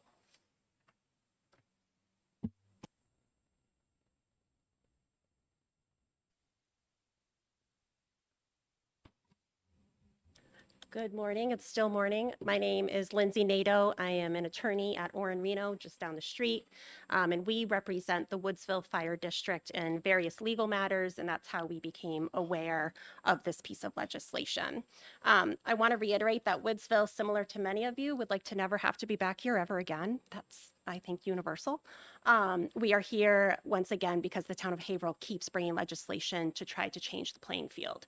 And so I think we appreciate the work that the Senate did, trying to introduce amendments to Senate Bill 448 that would make the playing field a bit more equal, but we don't feel like it actually achieved that. And so I think, as Kevin Shelton, the district administrator, stated earlier, we do have two changes that we would suggest to add back in capital projects and to make the fire calculation a per capita basis to help even the playing field so that both parties do have incentive. In a perfect world, if they can come together and come to agreement, I think that's the only way to really get them there. So if you are interested in moving forward with legislation, we would suggest making those two changes. I'm going to answer a couple quick questions, knowing that I stand between you and your executive session and lunch. So Representative Power, you had asked essentially what is Woodsville? It's established in session laws, so it's currently not in the RSAs. And so part of what Senator Gray tried to do was put it into the RSAs so that it was easier to follow, basically. So that's how it is. It does have under, you'll see chapter 52 village districts. There are a bunch of different purposes for which village districts can be created. It originally was created for extinguishing fires. It has over the years been expanded, and it basically includes most except for two of the purposes that are established in RSA 52(1). So it is pretty broad, which is why we get into these issues about it looking like its own town, even though it is part of the overall Haverhill community. I think one thing that gets lost is that Woodsville Fire District residents are also Haverhill residents, right? So when we're talking about votes happening and having warrant articles be voted on, that's everyone in Haverhill who's voting on those issues when they come up. So I'm just going to touch on just a few brief points. I had a lot more to say, but I think most of it has already been covered. So since inception in 1885, Woodsville has operated its fire department. And then since at least the early 1900s, Woodsville has always received its proportionate share back of town tax revenues for Woodsville's highway operations. So again, taxpayers pay in, they're asking for that back so that they're not getting double taxed. And so I think that's a key point here. Up until 2019, the parties worked well together. There were different formulas and systems in place informally and then formally in law, where the town and district were able to work out agreements on the funding structures. In 2019, we saw Haverhill, under some new management, decided to reinterpret this historical arrangement that was used and demanded back funds from the district. This led to years of litigation over basically the legislation in place in 2009 through 2019, in which Woodsville ultimately prevailed, and the court sided with Woodsville on a summary judgment motion. The parties then settled the remainder of that lawsuit. While the 2019 litigation was pending, Haverhill then petitioned the legislature to change the law so that it would be basically up to the Haverhill voters to decide how much to appropriate to Woodsville. And that's where we currently are. The law currently states that any appropriations to the Woodsville Fire District shall be as directed by warrant articles duly voted by the voters present and voting at each annual Haverhill Town meeting. So that is what has been happening for the last few years. In 2022, Haverhill Town voters approved warrant articles voting to appropriate funds to Woodsville's fire and highway departments. Those amounts didn't cover the full amount of either department, but better than nothing. The DRA took issue with the warrant articles approved by the voters, and so that's really the issue. Those warrant articles are the issue of the current New Hampshire Supreme Court appeal. And I think there is some sense in waiting for that decision to come out to see how the court sides and interprets current law before you go change existing law. Now, again, we're back here again, and just as the court was expected to settle the issues around that, Haverhill came back again, and I was trying to, I think in Woodsville's view, wrestle away funding from Woodsville and try to gain control. And so that's really where we're at. The initial version of the bill, as introduced, removed the language allowing the voters to appropriate funds to Woodsville. Thankfully, Senator Gray and Perkins Quokka really worked well together and tried to resolve the dispute by creating basically a default formula, as you've heard. While we appreciate that sentiment, and hopefully the parties can come to agreement at some point, it doesn't look like we're close to that. And so we do think that any default formula that gets passed needs to be more balanced to give both sides incentive to come to the table fairly and reach an agreement in good faith. So I do have amendment language if you're interested in it, just adding back in the capital projects, which is essentially the same formula that was used for the highway formula from 2009 to 2019. So that would revert back to that. And then making the fire per capita, since the density in the district is much greater. Woodsville population density as the economic center is over 700 per square mile, while just Haverhill's is about 91 people per square mile. So you can see if you're looking at fire calls, who's going to get more calls, the more densely populated areas. So again, I just want to say that we appreciate all the work that's been done. We appreciate this, you taking the time this morning, and I'm happy to try to answer any questions. Questions? You're going to let me off the I guess hook. you had All awesome right. testimony. You have no questions. Thank you. Okay. That was the last pink card I have on SB 448. Was there anybody else looking to speak? Seeing none, we will close the hearing on SB 448. Okay, we were only about 50 minutes behind. So what we will do is take our lunch now. We will begin our exec session after lunch. Why don't we have everybody back here right at 1, be ready to go at 1 o'clock.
Okay, folks, we're going to get going here. We're going to open up the executive session.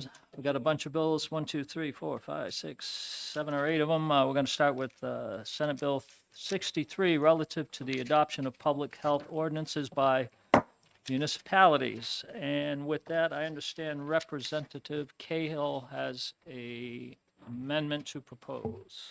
Yes, I propose to pass this amendment of 2024-1551H on.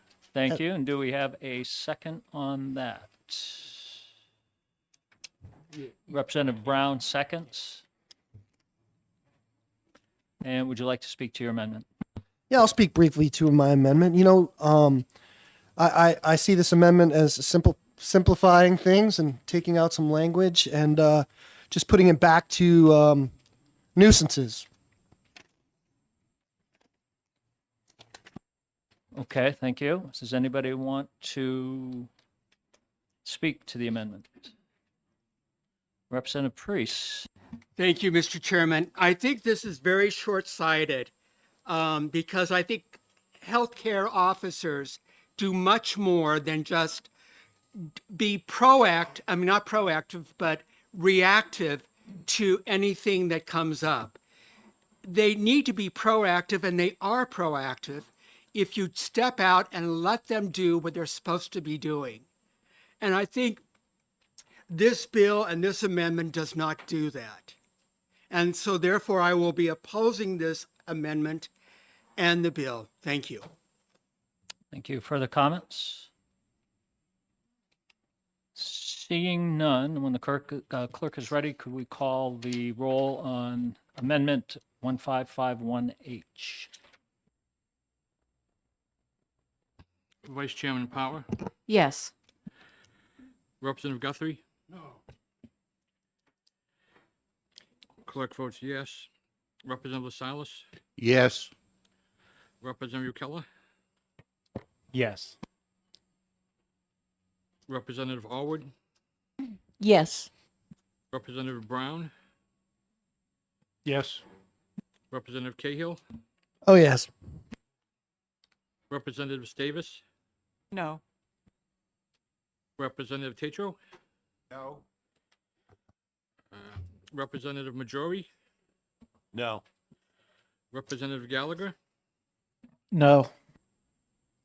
Representative Hicks, No. Representative Howland, No.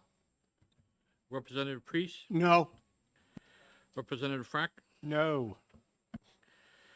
Mr. Chairman, Yes, and we have a sub for Representative Kelly. I forgot to mention Representative Wallace is oh, I'm sitting in. sorry.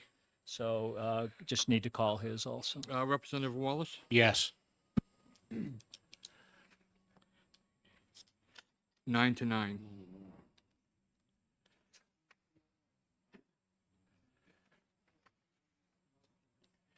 Okay, so if it's 9-9, it does not pass. Is there another amendment? I believe Representative Yokella has. Yes, amendment? Mr. Chair. Would like to move amendment 20241505H. Thank you. And do we have a second on that? I'll second that. Representative Elward seconds that. Would you like to speak to your amendment, Representative Yokella? This amendment adds language that specify similar threats to public health, such as groundwater contamination, septic breaches, hazardous waste releases, or other public health threats resulting from flooding, as was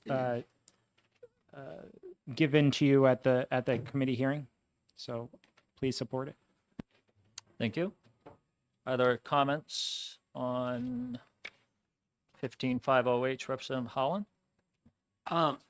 So when we heard at the public hearing, when we heard testimony, the thing that really came up, there was masking came up and immunization came up.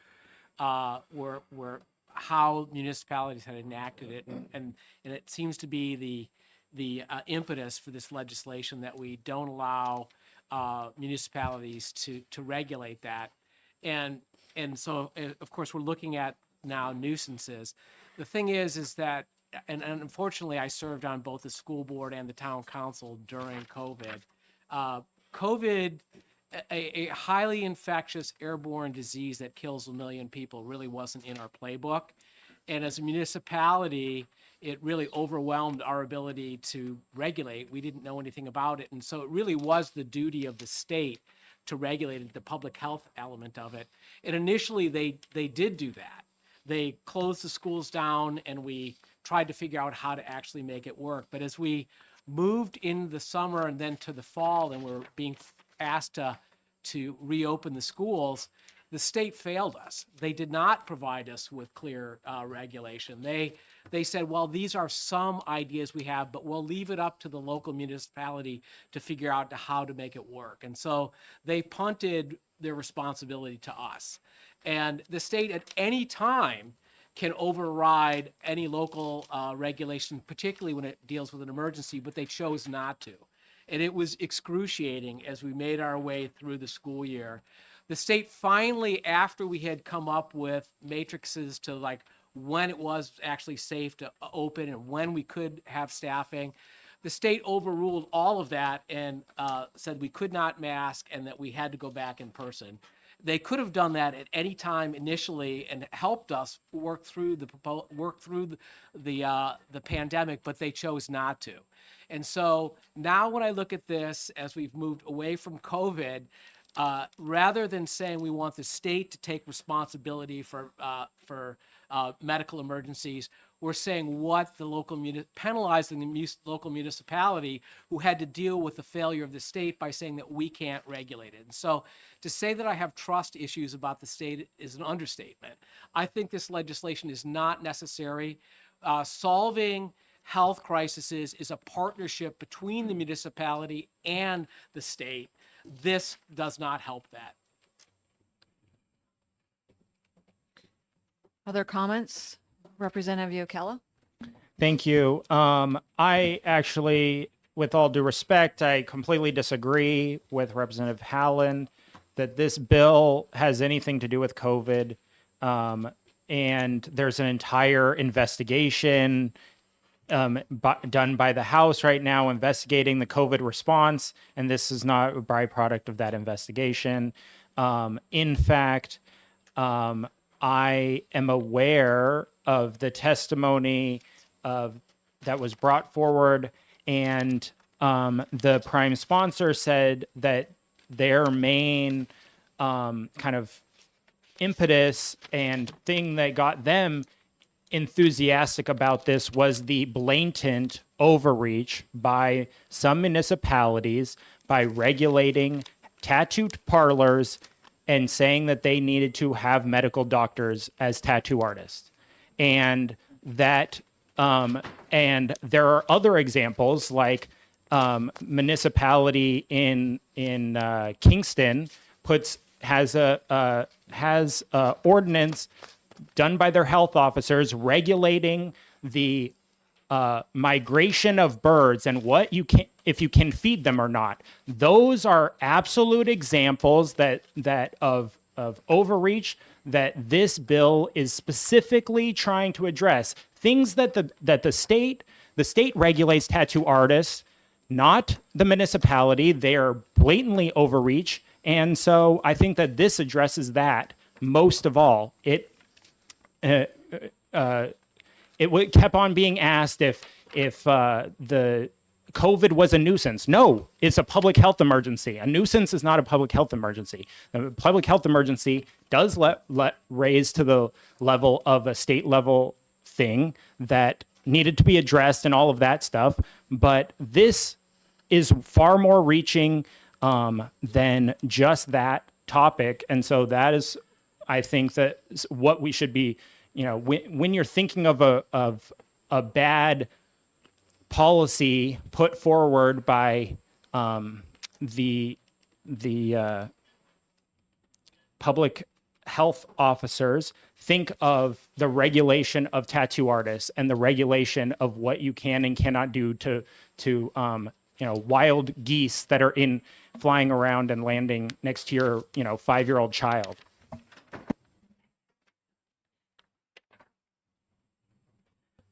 Representative Davis. Thank you, Mr. Chair. With all due respect to tattoo parlors and migrating geese, I have been on the Municipal and County Government Committee for going on 6 years now. And ever since COVID, we have had this bill come before us every single time. I believe once it passed, a few times it didn't pass, but it's kind of like the undead, it keeps coming back. I believe that statewide health emergencies frequently emerge at the local level first. And I don't just believe this, I know this from experience, because when I was at Dartmouth, I was co-chair of the Emergency Management Committee there. We had an outbreak of hemorrhagic influenza in the undergraduate student population that was identified by our town public health officer at the time. And because that public health officer was able to do his job and inform the community and inform the administration of Dartmouth, only one student died. What we had a situation where dozens and dozens of students could have died, and it could have spread to other towns and statewide. So I will not be supporting this amendment, and I will not be supporting this bill. Thank you. Representative Brown. Thank you, Mr. Chairman. I guess my whole issue during the testimony was a simple statement that they made, the state people, regarding that the fact that public health officers only have to have 3 hours of training to be able to hold that job in a municipality. And I don't think that's adequate for them to be able to handle some of the things that come up in the townships right now. So I think that something that limits their authority is appropriate, and I would support this amendment. I'm not saying that it's perfect, but I think we need to do something different to get this under control a little bit. Thank you. Representative Priest. Thank you, Mr. Chairman. I will not be supporting Amendment 1505H for the same purposes that I have stated previously. I think it's way too restrictive. It does not include emergency preparedness or infectious disease prevention or chronic disease prevention or immunization. Right now we have outbreaks of polio happening in our communities, in which the health officers are the first ones to look at this and to get help for their communities. They're there to look for the health and welfare and safety of their people. And this amendment restricts them to a very minimal task and does not address this issue. Thank you. Further comments, Representative Cahill? Thank you, Mr. Chair. You know, prior to being on this committee, I worked in a human research lab for the U.S. Army, and we did human research, humans.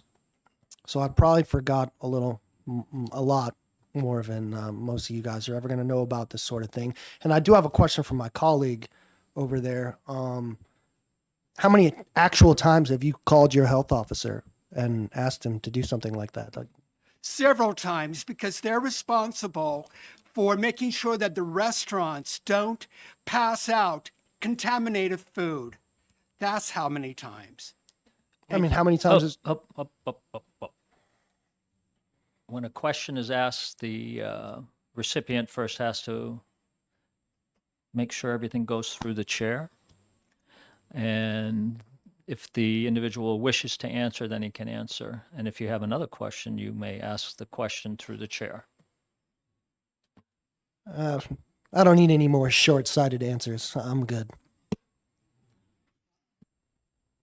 I find that very offensive. You just said it to me a few minutes ago. Up. Drop it, both of you. Representative Lascelles? No? We can play back the tape. Representative Majority, go ahead. Thank you, Mr. Chairman. I wanted to pick up on something that I've heard here and reflect back on something that I've heard in my own community. The minute we have to start writing things down as far as the limits to what we can and cannot do, we've lost the battle because we cannot include everything that we can and cannot do. And so I cannot support the amendment because, as we have heard, and I believe, although I do respect that a public health officer needs more training, if we start listing what they can and cannot do and put them into a box, I think we have put our own health at risk. I think we have put ourselves at risk. So I think we should be looking at this in a different way, but I don't support this bill. Thank you. Further comments? Representative Priest? I would like to convey my regret for having attacked my fellow representative. And I forgot to go do the proper protocols. So I just want to make sure that that is on the record. Thank you, Representative Priest. Oops, further comments? Seeing none, we will ask the clerk to call the roll on 2024-1505H. Okay, excuse me, Vice Chairman Power, Yes. Representative Guthrie. No. Clerk votes yes. Representative LaSalle, Yes. Representative Keller, Yes. Representative Wallace, Yes. Representative Allwood, Yes. Representative Brown, Yes. Representative Cahill, Yes. Representative Davis, No. Representative Tatro, No. Representative Majori, No. Representative Gallagher, No. Representative Hicks, No. Representative Howland, No. Representative Priest, No. Representative Frank, No. and Mr. Chairman. Yes. Motion fails 9-9. Thank you, Mr. Clerk. Okay, that brings us back to the original bill, SB 63. Do we have a motion on that? Representative Yokella, Yeah, I just move ought to pass. is there a second on that? Second. Representative Cahill seconds that. Would you like to speak to the underlying bill? I think it's a good bill, and I look forward to offering my amendment on the floor.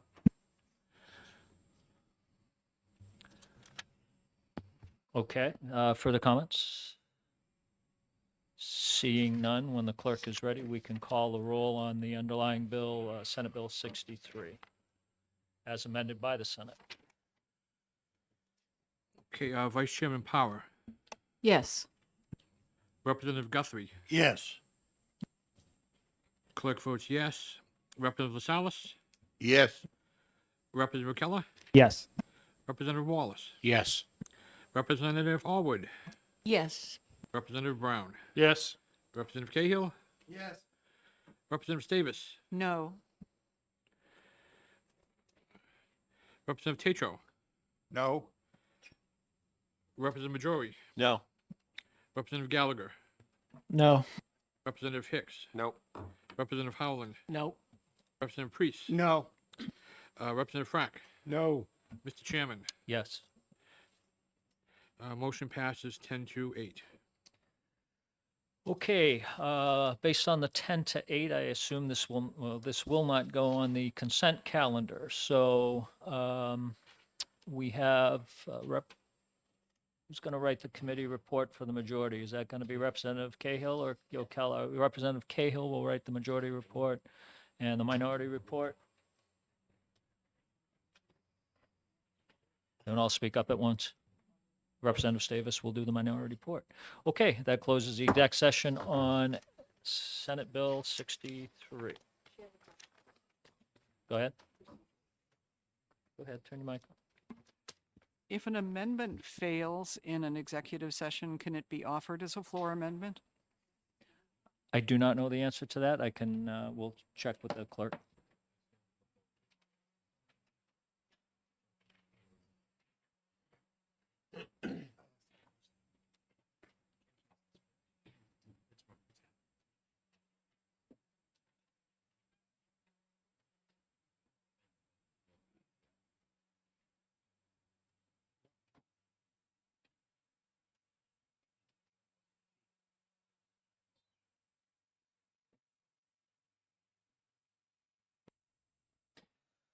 Okay, the next bill we're going to exec is Senate Bill 531 relative to background checks of municipal health officers. We'll open up the exec session on that, and I believe Representative Power, you have a motion. Thank you, Mr. Chairman. I move ought to pass on Senate Bill 531. Thank you. And second, Mr. Chairman, go ahead. I'll second that. Representative LaSalle seconds the motion. Would you like to speak to your motion, Representative Power? Thank you, Mr. Chairman. This bill comes to us from the Senate. It was at the request of the Department of Health and Human Services. And what it does is it eliminates the requirement for a background check on nominees for the position of health officer to be sent to the commissioner or his or her designee at the Department of Health and Human Services. And based on the hearing and testimony, there were a couple reasons why this was requested. One is that the health officer is an employee of the town in which they serve. Therefore, it was the, I guess, best practices that the hiring process, including the obtaining of the background check, is in addition to the reviewing of that, and that whole hiring process and procedure remain at the local level, and that that background check did not need to be submitted to DHHS, because once that whole hiring process was finalized, that the nominee would be, the name of the candidate would be submitted to DHHS, and they would appoint that person. And furthermore, by keeping the background check local, it also addressed any privacy concerns with the submission and archival of that sensitive information by DHHS. So this bill makes sense and it streamlines things. Thank you. So further comments on this bill, Representative Gallagher?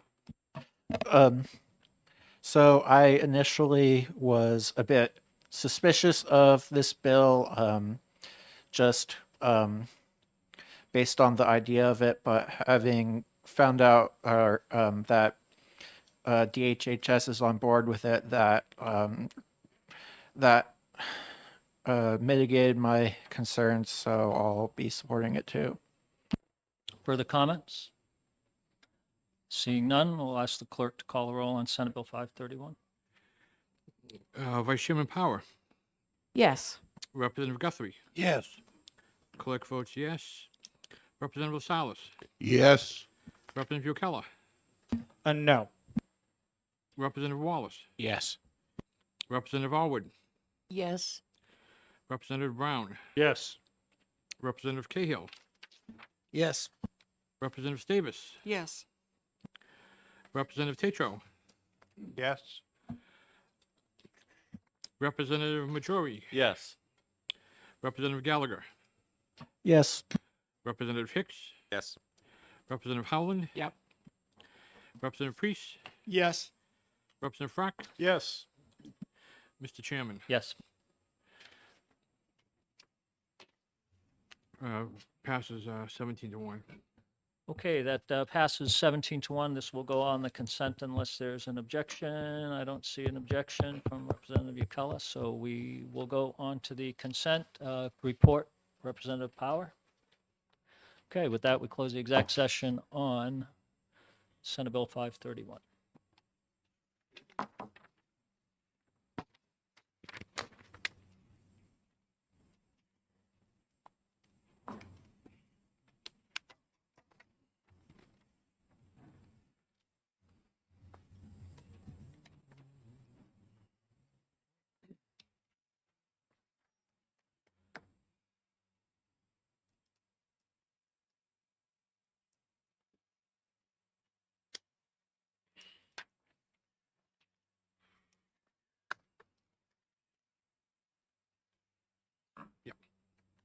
Okay, next up, we have Senate Bill 447, establishing a committee to study the inclusion of transportation expenses in default budgets. We'll open up the exec session on that.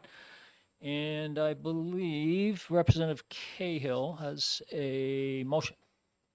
Yes, I'd like to move Amendment 2024-1500H for Senate Bill 447. Thank you. Do we have a second? Second that, please. Representative Elward seconds that. And Representative Cahill, would you like to speak it? Yes, this is a straightforward amendment. It's moving on line 5. You'll see that it changes from 1 Senate member to this committee to 3 Senate members on the committee. Thank you. Is there any questions or comments? Mr. Chairman. Representative Guthrie? Thank you, Mr. Chairman. I don't have a question, but I have a comment in respect to the inserting the amendment. Are we ever going to get 3 from the other side to attend the meeting? That's a very good question that I cannot answer for you. Thank you, Mr. Chairman. Further comments? Seeing none, Mr. Clerk, could you call the roll? I'm sorry, on the amendment 2024-1500H. Okay, Vice Chairman Power. Yes. Representative Guthrie. Yes. Clerk votes yes. Representative Salas. Yes. Representative Keller. No. Representative Wallace. Yes. Representative Allwood. Yes. Representative Brown. Yes. Representative Cahill. Yes. Representative Davis. Yes. Representative Tatro. Yes. Representative Majori. Yes. Representative Gallagher. No. Representative Hicks. Yes. Representative Howland. Yes. Representative Priest. Yes. Representative Frack. Yes. And Mr. Chairman. Yes. Motion passes 16-2. Thank you. And do we have a motion on the Senate Bill 447 as amended by 1500H? Representative Davis? I move ought to pass on Senate Bill 447 FN. Thank you. And we have a second. Representative Priest is raising his hand. He seconds Senate Bill 447 as amended. Further discussion? Seeing none, when the clerk is ready, we can call the roll on that.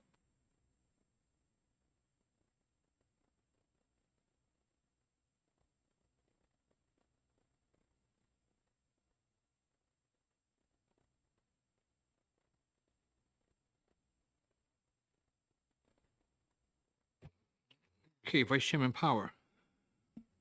Yes. Representative Guthrie. Yes. Clerk votes yes. Representative LaSalle. Yes. Representative Keller. No. Representative Wallace. Yes. Representative Allwood. Yes. Representative Brown. Yes. Representative Cahill. Yes. Representative Davis. Yes. Representative Tatro. Yes. Representative Majori. Yes. Representative Gallagher. Yes. Representative Hicks. Yes. Representative Howland. Yes. Representative Priest. Yes. Representative Frack. Yes. And Mr. Chairman. Yes. Motion passes 17-1. Okay, thank you, Mr. Clerk. Again, this will go on consent unless there is, which I'm seeing a head shaking no, so this will go on the consent calendar, and that closes the exec session on Senate Bill 447. Report. Oh, yes, report authors, very good, thank you. I show Representative Davis, will you do the report on this? Huh? This one, whenever. Yeah, I'll speak to when the committee reports are due later.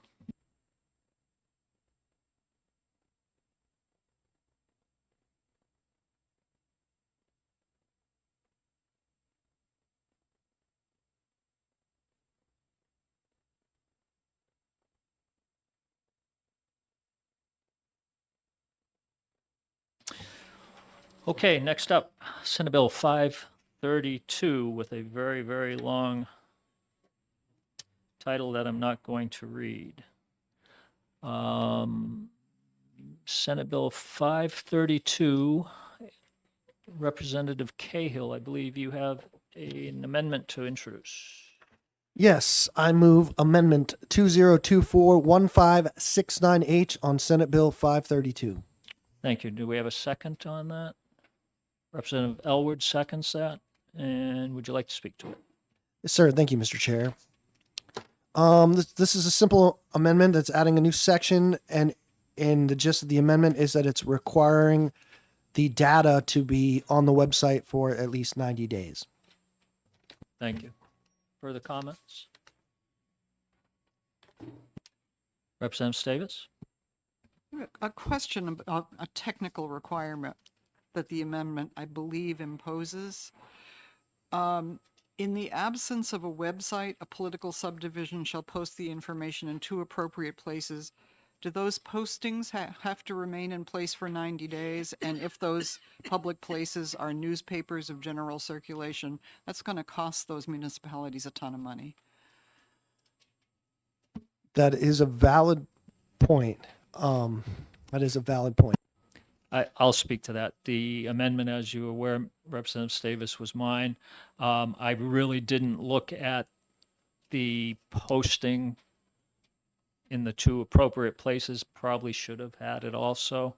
I think we were told there are only 5 cities or whatever in the state that does not have websites. Or what's that? More than that? 5. Oh, okay, 5. So actually, you're right. Oversight on my part. That could be taken care of in a floor amendment if it's that important, I think. Representative Elwood? Just to respond to this, I've always understood the word posting to mean either to a website or to a bulletin board, and that publishing in a newspaper is publishing. Further comments? Representative Power? Thank you, Mr. Chairman. With regards to this amendment, the last sentence, it says, in the absence of a website, a political subdivision shall post the information in two appropriate places. Seeing that the 90 days is very specific to the posting on a website, I would say that with regards to posting in two appropriate places, the bill would be silent. So it would be open-ended, and as you had suggested, a floor amendment, if somebody wanted to address it, would be appropriate. Representative Ukella? I'm going to be opposing this amendment and the bill, which I will talk to more about when the bill comes up. But I think that in my vision, which I'll expand upon later, that the posting would be perpetual and or on the website, and so for that reason, I'm going to oppose this, and I will discuss further about when we talk about the bill. Okay, further comments? I see none. When the clerk is ready, call the roll on Amendment 2024-1569H.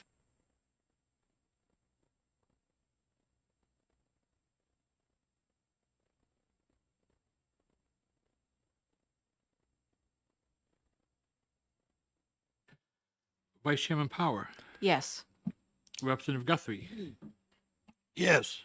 clerk votes yes. Representative LaSalle's, Yes. Representative Ukella, No. Representative Wallace, Yes. Representative Howard, Yes. Representative Brown, Yes. Representative Cahill, Yes. Representative Davis, No. Representative Tatro, No. Representative Majori, No. No. Representative Gallagher, No. Representative Hicks? I'll say yes. Okay. Okay. Representative Howland? I'm going to say no. Okay. Representative Priest? Yes. Representative Frank? A hard no. Okay. And Mr. Chairman, Yes. motion passes 11-7. Thank you, Mr. Clerk. Okay, now we are on to Senate Bill 532 as amended by 1569H. Do we have a motion on that? Representative Priest? I make a motion to approve Senate Bill 532 as amended. Thank you. Do we have a second on that? Representative LaSalle seconds that motion. Do you have anything you would like to say on that bill, Representative Priest? I believe in transparency. You turned your mic off. I believe in transparency, and I believe that this bill provides the residents of all of our communities what we are doing to them by bringing back grants and funding to assist them. And I think this is very important to let them know that government is working. Thank you. Representative Yocala? Thank you, Mr. Chair. And hopefully, even though I think a lot of people are right now expecting to vote in favor of this, that I will be able to convince them otherwise. I did some research on this directly after the committee hearing. I went over because, as I think I indicated in the hearing, that that the state might already know about all of this information, and in fact, of course, it does. I went over to the Department of Revenue and tried to see if they might have that information and may actually already be posting it and stuff like that. And they pointed me to the governor's office, which has up on one of its myriad of websites, or Transparent New Hampshire website, which has all of the vendor payments from the state already on it. And there is a wet method for you to search vendors. And I plugged in my town of Fremont, and I pulled up, a recent payment for school lunches from the state to my town. And so it's a little bit clunky as far right now, because you're just searching by vendor, and that's all vendors, not just municipalities and stuff like that. And so I reached out to the New Hampshire IT department that actually houses that website, and I spoke to the director earlier today, and he indicated that they obviously, Transparent New Hampshire is the website is for transparency, and has a bunch of this information, and the information is entered by the legislative administration, and he had not heard about this bill. Like, it had not gone through the course of trying to get this information through that website. But he was not sure about whether there's a spot on their inside of their accounting software, so that the vendor of the municipality could be marked as a municipality. And then, because my vision was essentially just have all municipalities kind of like a link to just a place where there's municipalities, and you can pick any municipality, and it would just list all of the things. And then the municipality could just put a link to their website, like it would be New Hampshire nhtransparency.gov/Fremont or whatever, and it would just be a permanent link that you could just go and see whatever money you got from the state, and it would essentially require no upkeep by the municipality. But this has just apparently been not really thought of, and actually the director kind of indicated that he preferred it be handled by the state, since we have all the information and municipalities are not very reliable. It's not going to be put up the way that we wanted and stuff like that. And so I think that this committee should hold off on this, and I will work with the Department of Legislative Administration and the Department of IT, DOIT, and we will, work on it, trying to get that implemented. And if there is need for legislative solution, that we can offer that in the next term. But I don't think that this is absolutely critical that we do it now and that we impose that burden on the municipalities. It's possible that we could just do this at the state level and have essentially very little to no burden on the municipality. So I would just offer that for your consideration. Thank you, Mr. Chair. Thank you. Representative Hicks. Thank you, Mr. Chairman. I agree that we need transparency, and I think that posting a link is a great way to do it. And I think that if posting a link would satisfy this, then I think it's a wonderful idea. So I'm going to vote for the bill as amended and hope that that link will satisfy the requirement for posting. Representative LaSalle. Thank you, Mr. Chairman. For all the reasons cited by Representative Yukela, I will be voting for this bill.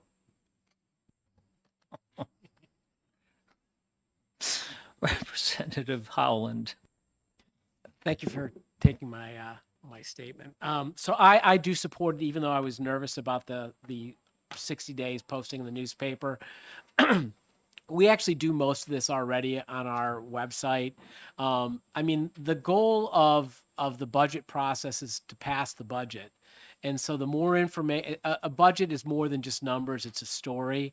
And so providing this information to the community really helps you formulate the story as you go into the budget process. And you really want the community. It also builds trust with the community when they can see everything that's going on. And I think the added benefit really is you really do want to show what the state is giving you, because it lets the municipality know how little it is. And it shows how they've shifted the burden to municipalities to carry this out, specifically as they downloaded the retirement funding to us. And so by stating that, it helps us as voters when we think about our legislature. So I'll support it. Representative Cahill. Thank you, Mr. Chair.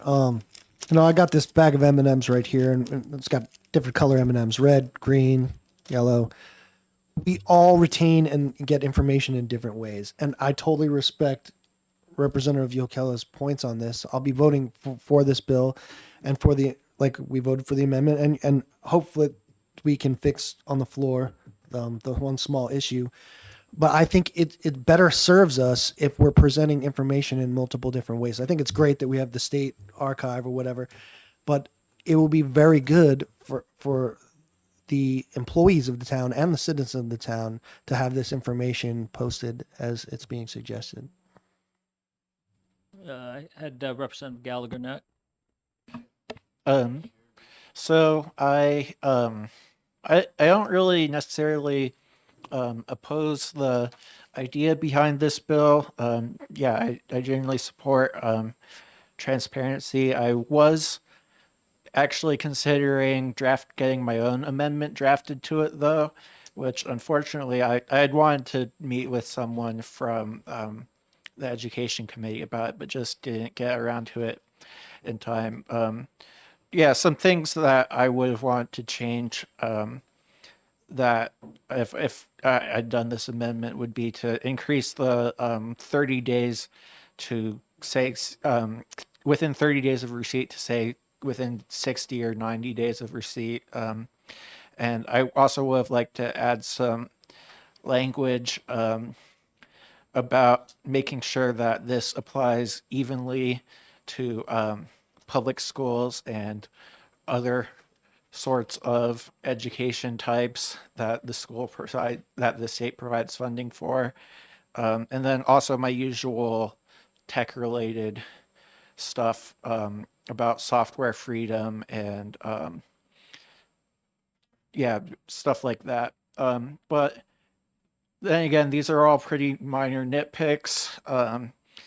I don't think it really leads to too much harm if the bill doesn't include those clauses currently. So yeah, I think I think I'll support it anyways, even though it's not perfect. Representative Savis? Yes, well, I'm a firm believer in never letting the perfect get in the way of the good. And I see nothing in this bill that precludes municipalities from publishing information about other kinds of educational institutions other than public schools. So that's one thing. Another thing is I have also checked out and researched Transparent New Hampshire, and I find it impenetrable. Uh,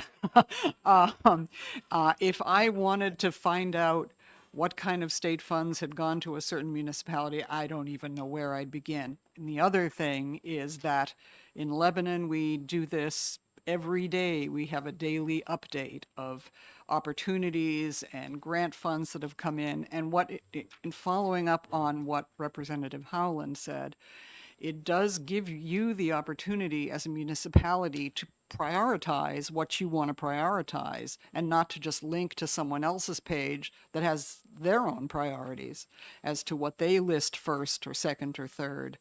And it also gives you an opportunity to tell about local people who might have benefited from, people you may know, your neighbors who may have benefited from these funds. So I will be supporting this bill. I think it's a step in the right direction, and I think we can easily fix the 90-day thing on the floor if it even needs to be fixed. It just stuck out to me at the moment, but I'm not so sure it's that serious. Thank you.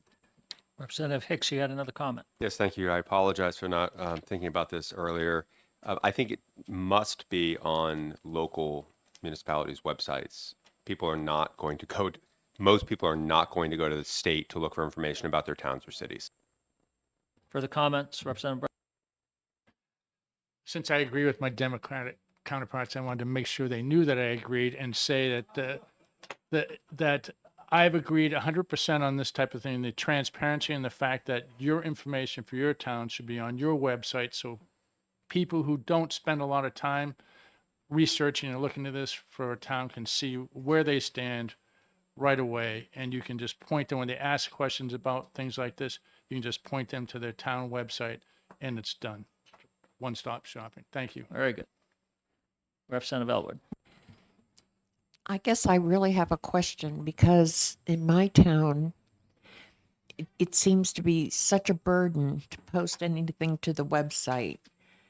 And I'm getting the impression from our new assistant, selectman's assistant, that she's not trained in how to post a PDF or whatever to the website. So what exactly would be required of the municipality?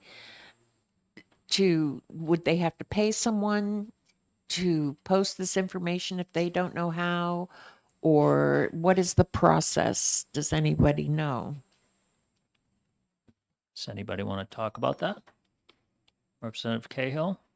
I'll address a little bit of that. I mean, currently right now you have people administering the website that posts when it's time to vote, or post when it's trash day, or post numerous other public notices.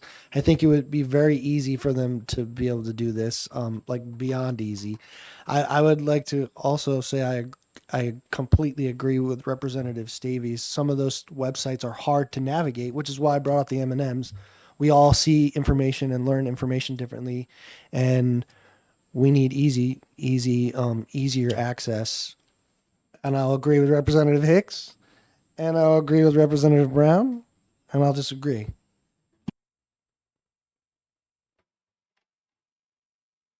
Any further comments? Shall we whip this horse anymore? No? Okay. Mr. Clerk, could you call a roll Yes, sir, on Mr. Chairman. Senate Bill 532 as amended by 1569. Vice Chairman Power, Yes. Representative Guthrie, Yes. clerk votes yes. Representative Salas, Yes. Representative Ukella, No? Representative Wallace, Yes. Representative Allwood, Yes. Representative Brown, Yes. Representative Cahill, Yes. Representative Davis, Yes. Representative Tetro, Yes. Representative Majori, Yes. Representative Gallagher, Yes. Representative Hicks, Yes. Representative Howland, Yes. Representative Priest, Yes. Representative Fratch, Yes. and Mr. Chairman. Yes. Motion passes 17-1. Okay, looks like we have Representative LaSalle down for the committee report. He's got a thumbs up there. We'll go on the consent calendar unless there's an objection. Object. Representative Yokella objects, so it will go on the regular calendar. I'll write a committee report or minority report. Okay, very good. And with that, we'll close the exec session on Senate Bill 532 as amended. Okay. What we'll do is we'll do one more and then take a quick, maybe 10-minute break. Next, we have Senate Bill 491, relative to authorizing legislative bodies of municipalities to enter into voluntary agreements with owners of private roads. Representative Brown, I understand you might have a motion. I do, Mr. Chairman. Basically, I object to this bill primarily because. Motion? Can I make the motion? Sorry. Gosh, so jumpy today.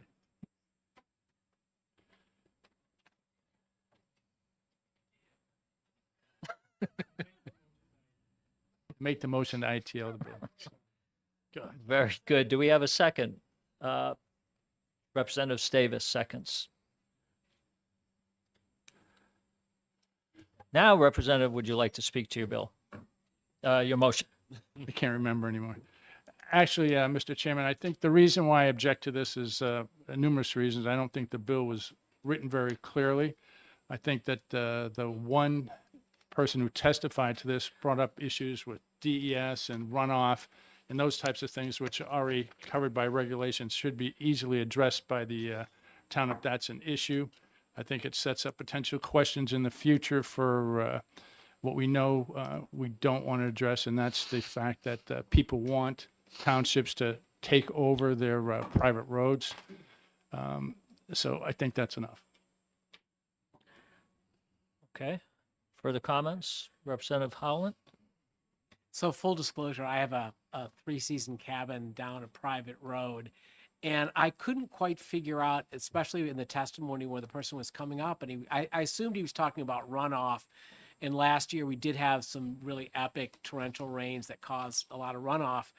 But most of the areas that to mitigate it are all private property, and the road, letting the town work on the road wouldn't fix any of the runoff on the private property. And the second thing is, I know everybody keeps saying that we want the towns to take over our private road, but actually we on our private road, we don't want the state to take over our private road. We're perfectly happy with the way it is. We collect money, we maintain it, and we really, the only people we want coming down our private road are the people who live on our private road. Representative Elwood? Thank you, Mr. Chairman. And full disclosure, I reside on a private road, a 6-lot subdivision, and it's very private, and we want to keep it that way. But the language using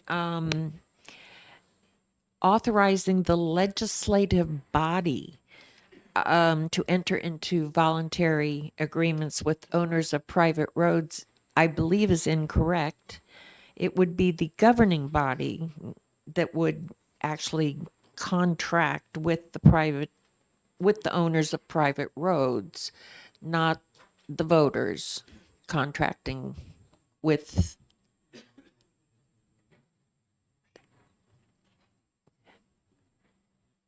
I'm sorry, there's discussions going on all over the place, and I'm hearing voices, and I can't think straight when people are talking.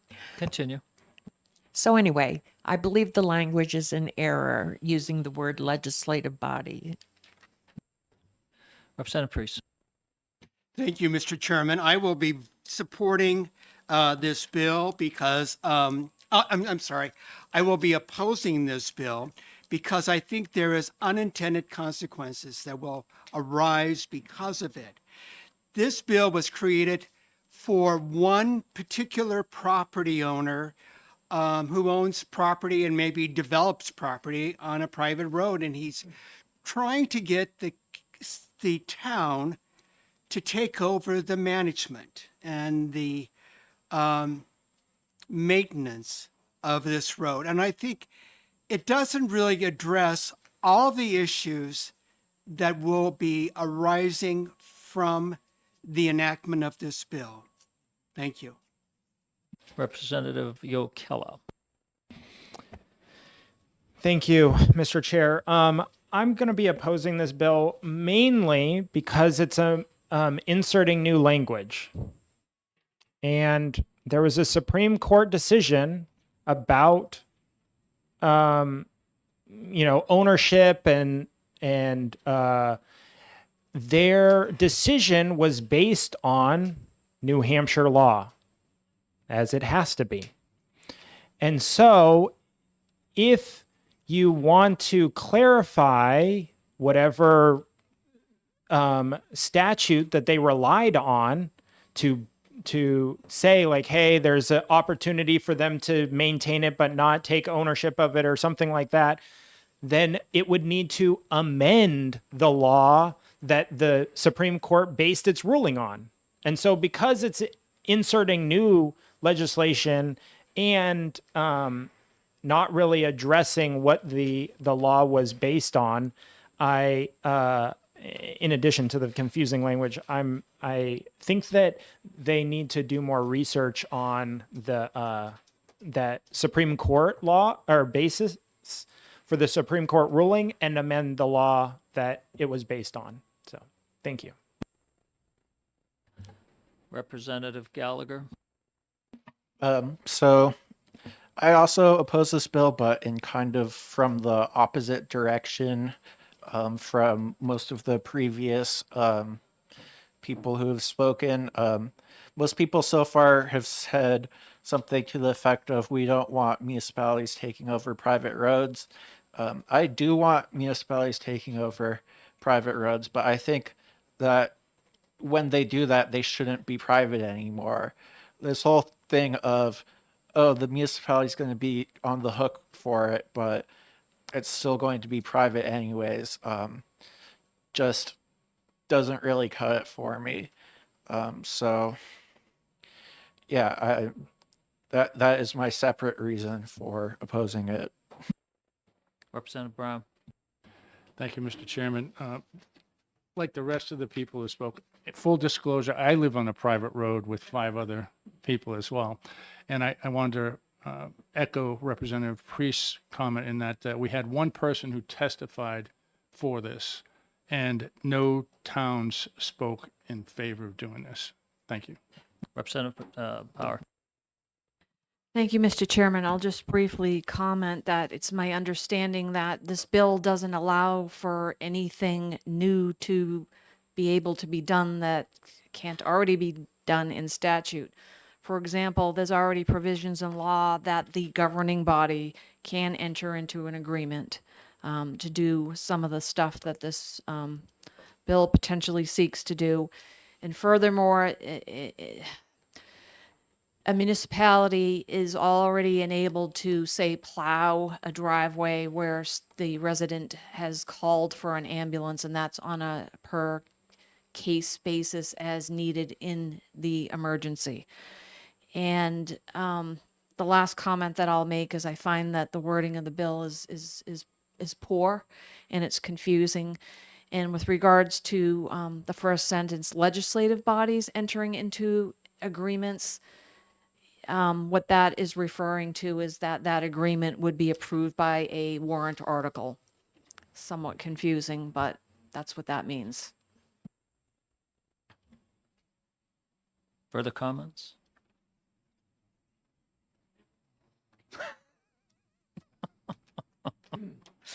Okay, seeing no further comments. Representative, Mr. Clerk, will you call a roll on Senate Bill 491, please? Of the motion of ITL. Vice Chairman Power, Yes. Representative Guthrie, Yes. clerk votes yes. Representative LaSalle, Yes. Representative Keller, Yes. Representative Wallace, Yes. Representative Allwood, Yes. Representative Brown, Yes. Representative Cahill, Yes. Representative Davis, Yes. Representative Tetro, Yes. Representative Majori, Yes. Representative Gallagher, Yes. Representative Hicks, Yes. Representative Howland, Yes. Representative Priest, Yes. Representative Frack, Yes. and Mr. Chairman. Yes. Motion passes 18-0. Okay, Senate Bill 491, Representative Brown will be running the committee report. It will go on consent unless there are any dissension on that. Representative Wallace, you want to? No? Okay, we'll go on consent, and that'll close the exec session on Senate Bill 491. It is 5 after. We will resume in at quarter after, 15 after, 10 minutes.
Going?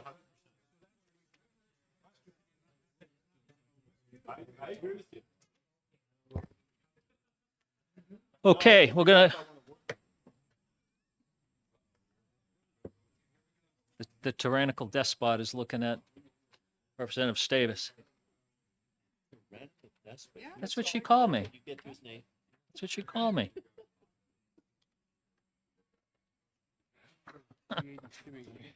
Okay, we're going to open up the exec session on Senate Bill 383 relative to local tax caps.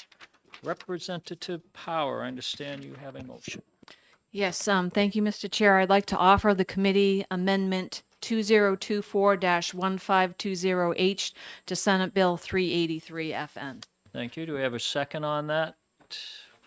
Representative LaSalle seconds that. Would you like to speak to your amendment? Yes, thank you, Mr. Chairman. The Senate was informed that an amendment was in order, and it's a very simple amendment to clarify a couple of things. Unfortunately, they punted and said that I could take care of it when the bill came here to the House.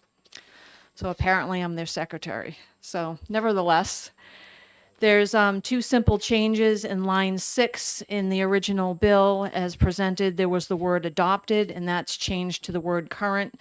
And the reason is that the first year, the adopted per pupil cost, that's what's adopted for the first year, but in years thereafter, it's really the current per pupil cost. So that just adds clarity. And then in lines 9 through 12, there was just the addition of a couple of sentences to further clarify that with regards to the calculation, that the current per pupil cost is compounded year after year. And so those sentences there just further clarify. I would urge the committee to accept this amendment for clarity purposes. Thank you. Thank you. Further comments on the amendment? I see none. Would the clerk call the roll on 1520H? Vice Chairman Power, Yes. Representative Guthrie, Yes. clerk votes yes. Representative LaSalle, Yes. Representative Ukella, Yes.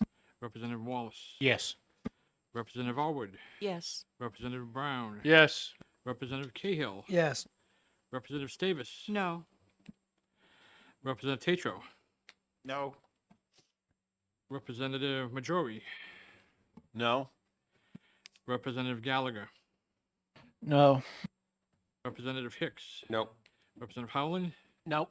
Representative Priest, No. Representative Frack, No. and Mr. Chairman. Yes. Motion passes 10-8. Thank you. Do we now have a motion from Representative Power? Thank you, Mr. Chairman. I move ought to pass as amended with Amendment 2024-1520H to Senate Bill 383. And do we have a second on that? Representative LaSalle has his hand up. For the second, would you like to speak to your bill? Sure. Thank Motion. you. Yep. Thank you, Mr. Chairman. This bill is enabling legislation, and it adds a new optional adjustment method to the statute pertaining to a local tax cap. And additionally, it provides for a new optional school district budget cap. Again, both of these are enabling legislation. It's optional. Both towns and school districts can opt to adopt either of these as tools in their toolbox for managing their taxation and their expenditures in either the town or the school district. Further comments on the bill as amended? Representative LaSalle? Thank you, Mr. Chairman. And I just wanted to share with my colleagues, as a former selectman in the town of Litchfield, we have a spending cap, and it had a restriction that it could only go up a finite amount every year. And we wished that we had the option of tying it to some inflationary index, so it could go up based upon that. So this is a step in the right direction, and it would have made things a lot better as a selectman when I was budgeting. Representative Priest. Thank you, Mr. Chairman. I will be voting against this bill and the amendment. I appreciate the effort that Representative Power has made on trying to clarify language in this document, but I'm just opposed with tax caps because of the fact that the localities pay the cost, pay the burden if they have an economic downturn or if something unusual happens like we had with the pandemic where there's a loss of jobs and revenue. And they are held, trying to provide services to their people and their businesses. And I just think it hampers local governments. So I know that this is enabling, and I appreciate that, but I still am opposed to the entire concept. Thank you. Thank you. Further comment? Representative Cahill. I think this is a fantastic bill. Being fiscally responsible for our constituents is definitely the right thing to do. With the current economic situation, a lot of people are concerned with the overspending of our government. And you look at our federal level; it's pretty insane. If we only had a tax cap on our federal spending, it would be amazing for us right now, I think. So I definitely will be voting in favor of the bill. Thank you. Further comments, Representative Marjorie? Thank you, Mr. Chairman. I'm going to be voting against the bill. I really don't have a problem with the calculator because I actually do support the idea of creating a calculus and using CPI. That's what we do when we do our contracts in town, because you need something to base it off of and something that everyone can sink their teeth into. Where my concern is in the beginning in lines 4 and 5, and it's because Northampton did that several years ago. We included the tax impact on all of our warrant articles as we put them on there, and what happened is that we could not over the course of, I think it was 3 years, represent the full impact, because if you pass 7 but not 8, if you pass 6 and not and not 9, what does that mean for us? And it created a problem in Northampton. I think it might create problems in other communities. And for that reason, I don't support that piece, so I'm not supporting the bill. But I do think the calculus is a good idea. Thank you. Further comments? Representative Power? Thank you, Mr. Chairman. With regards to the comment that my colleague just made on page 1, lines 4 and 5 of the bill, that language is the same language that was contained in a bill, and unfortunately, I was the prime sponsor, and I don't remember the bill number.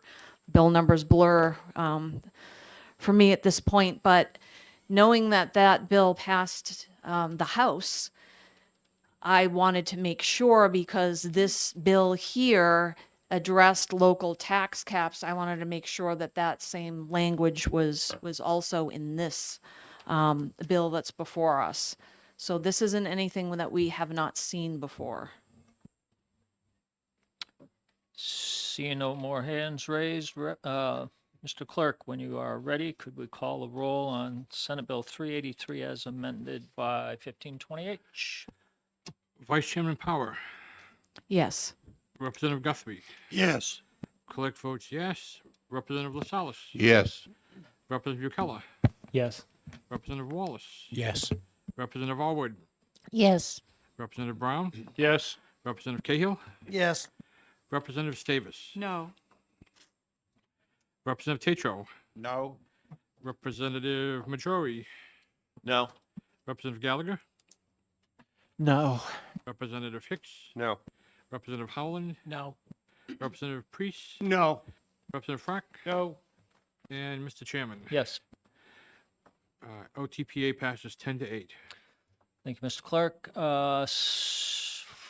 This will go on the regular calendar. Representative Power will be writing the committee report for the majority, and the minority will be written by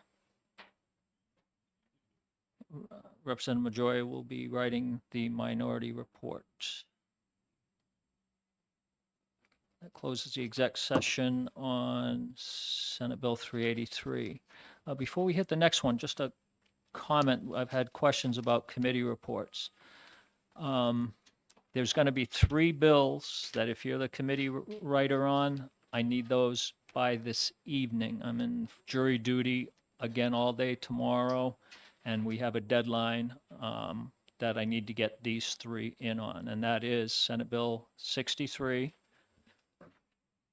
Senate Bill 532, and especially 538, which we will hear next. All right, so if you're a committee report on either of those 3, I need them by this evening. The rest of them, you can get them in to me at your leisure, preferably by tomorrow night or Thursday morning. And Representative Power, could you, I know we haven't done 538 yet, but on 63 and 532, who are the committee reports? Senate Bill 63, the report author is Representative Cahill, and Senate Bill 532, it's Representative LaSalle. Okay, thank you.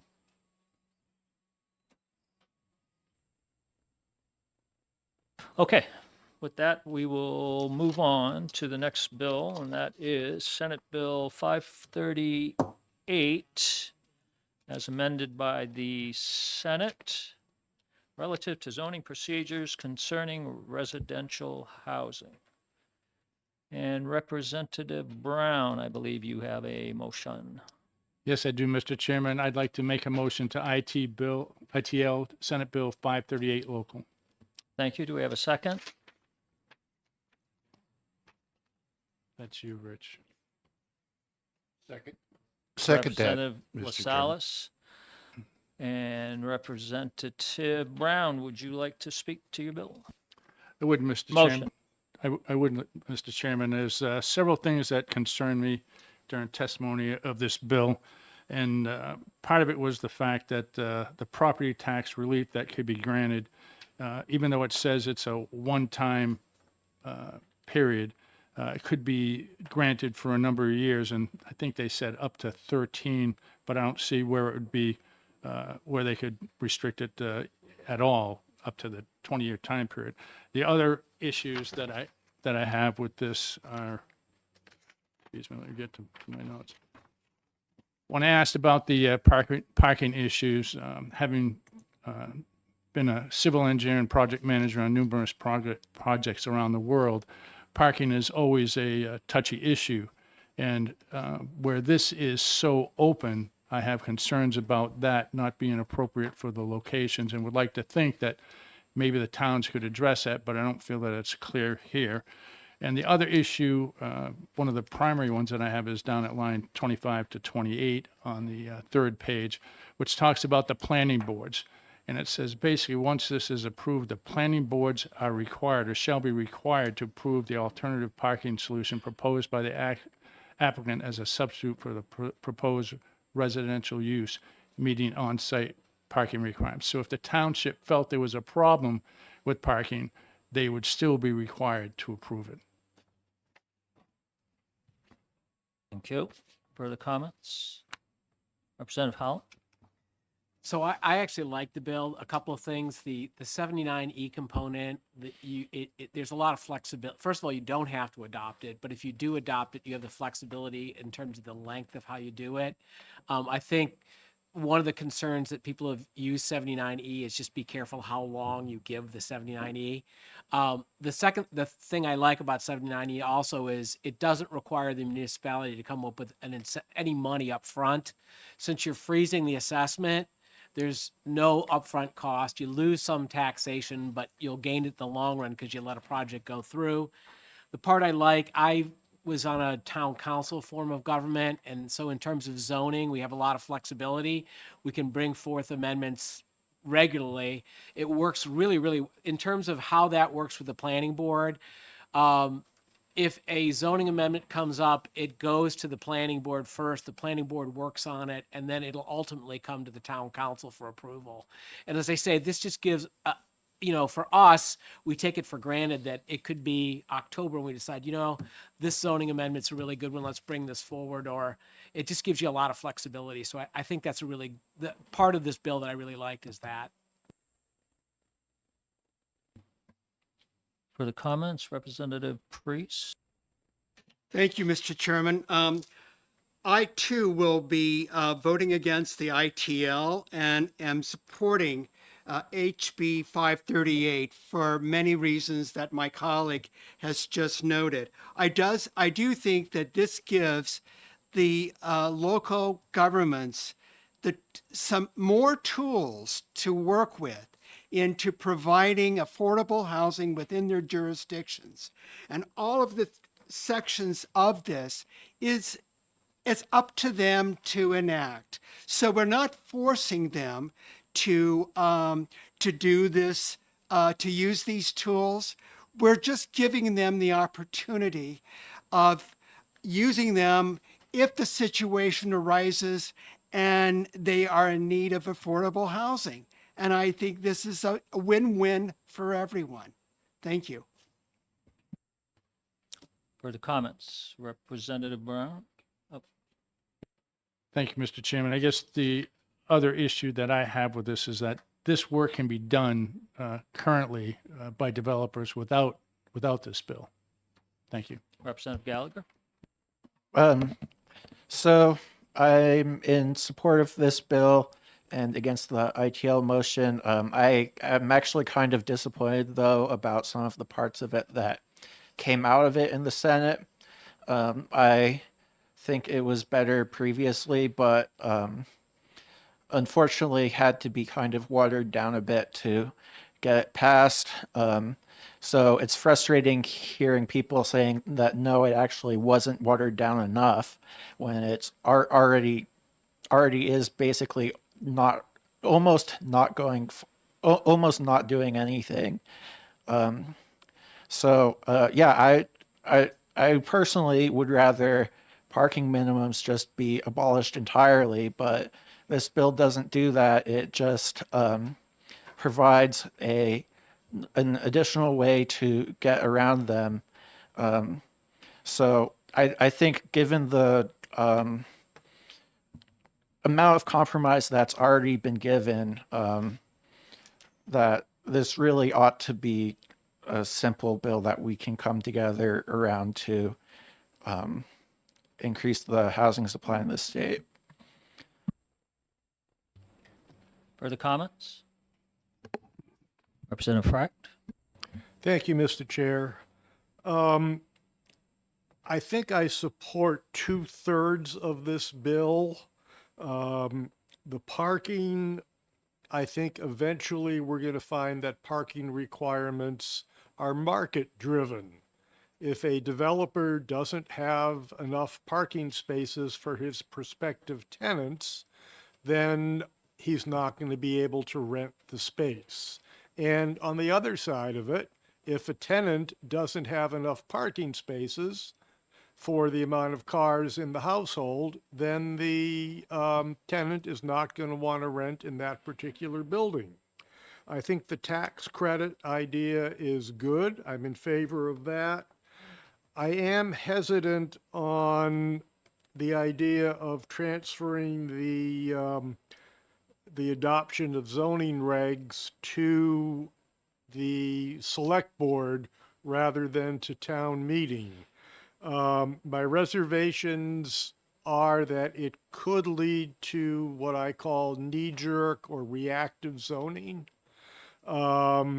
Zoning, I think, is very important for the way a town functions, for the way it looks, and I think it should be well thought out, and I think it should be voted on by the majority of the voters, not by a select board of 3 or 5 people.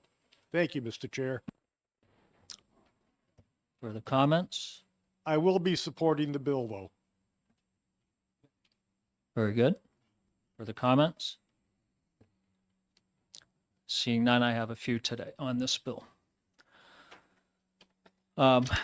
Since Representative Frack brought it up, I would mention that I am in total agreement with his comments regarding the local governing body, where the alternate procedure for adoption of zoning ordinances. I think that's a horrible idea. I think the local governing body being authorized to adopt amendments without going through the usual warrant article is an extremely bad idea. The new section on page 1 of community revitalization tax relief, that's another idea that I think is not good. I think what can happen in these situations, and again, this is a new section. I realize some of these type of tax reliefs already exist, but anytime you do a tax relief for one individual, the burden falls on somebody else. And in this case, it's going to be the remaining taxpayers. I am always opposed to special interest getting special treatment, and the rest of the taxpayers picking up the tab.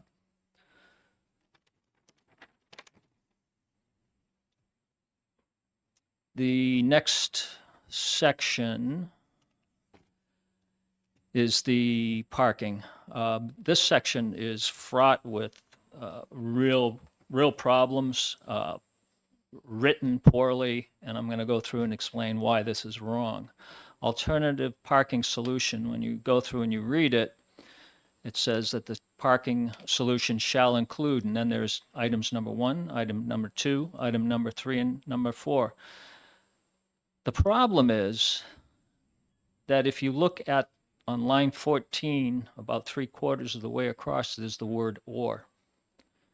And what that means is, and Representative Gallagher was saying he wished that no parking was required. That word there, intentional or not, means that an alternative parking solution could, in items 2, 3, or 4, require absolutely no parking requirements. Now, whether that's intentional or not, I'm not sure, but that is a horrible clause. The next thing was what Representative Majori brought up earlier in the day during the testimony. When you go down to line 19, and we talk about, or not line 19, item Roman numeral 2 that starts on 23, the parking solution, the planning board shall be required to consider. All right, well, that doesn't sound bad. You got to consider it. Then it goes on the next Roman numeral and says the applicant can demonstrate. And on line 26, it says a planning board shall be required to approve an alternative parking solution proposed by the applicant. So in one sentence, it's saying, well, you should consider. In the very next sentence or paragraph, it says the planning board shall be required. And if the planning board does not approve, as required by line 26, it says the planning board can request third-party review. That's exactly 180 degrees out from any other type of planning board. It's usually, if the planning board turns it down, then it's up to the applicant to request third-party review. This is 180 degrees of where it should be.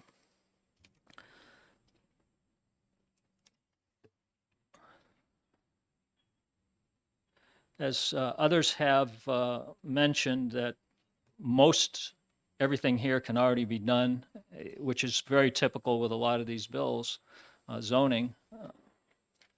These can already be done by the towns if they want to.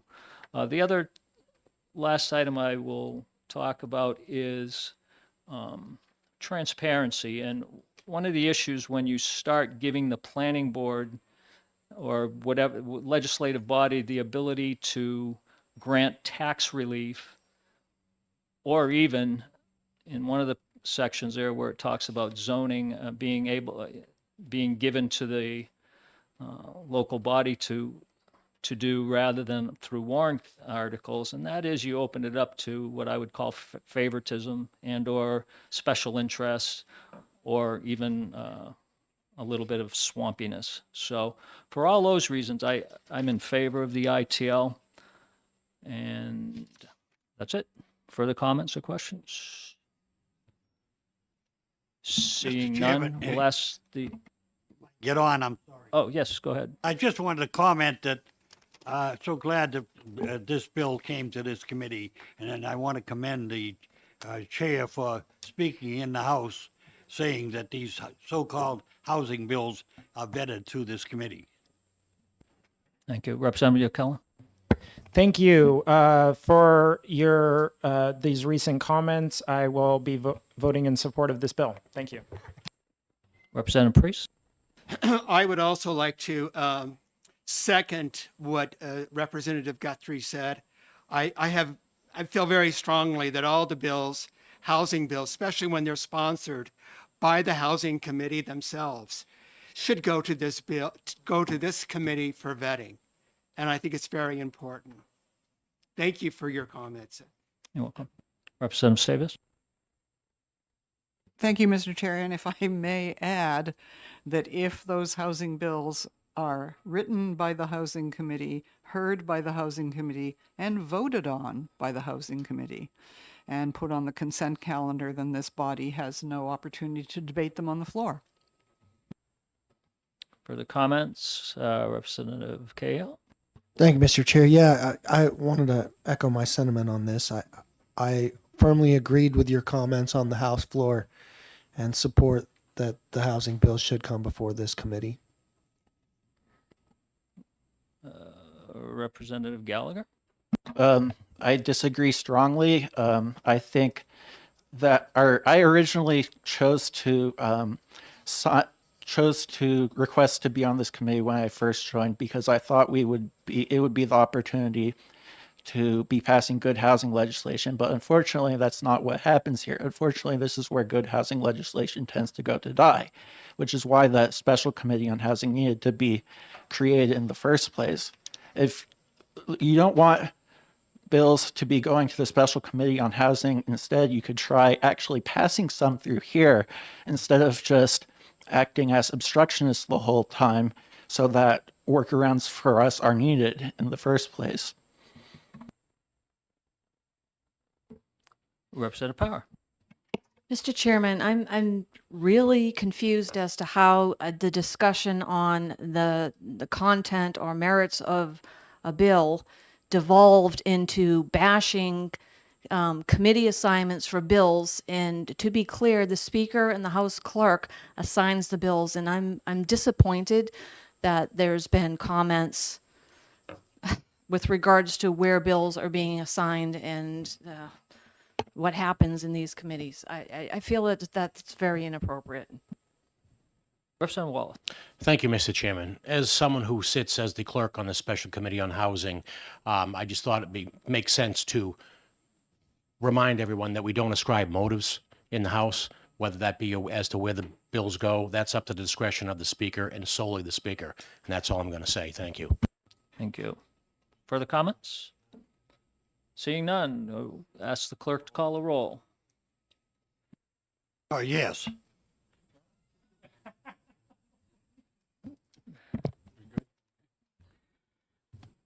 Vice Chairman Power?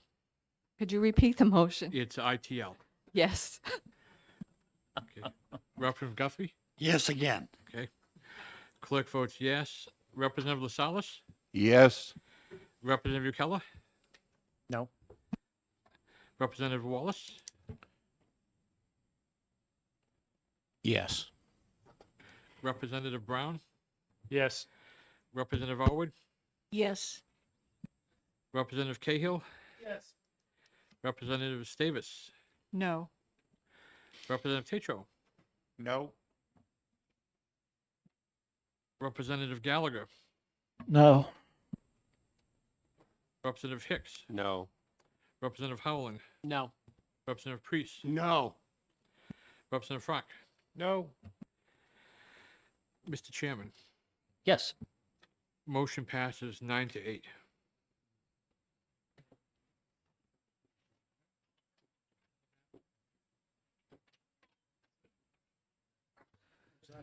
Okay. I assume this will go to the regular calendar.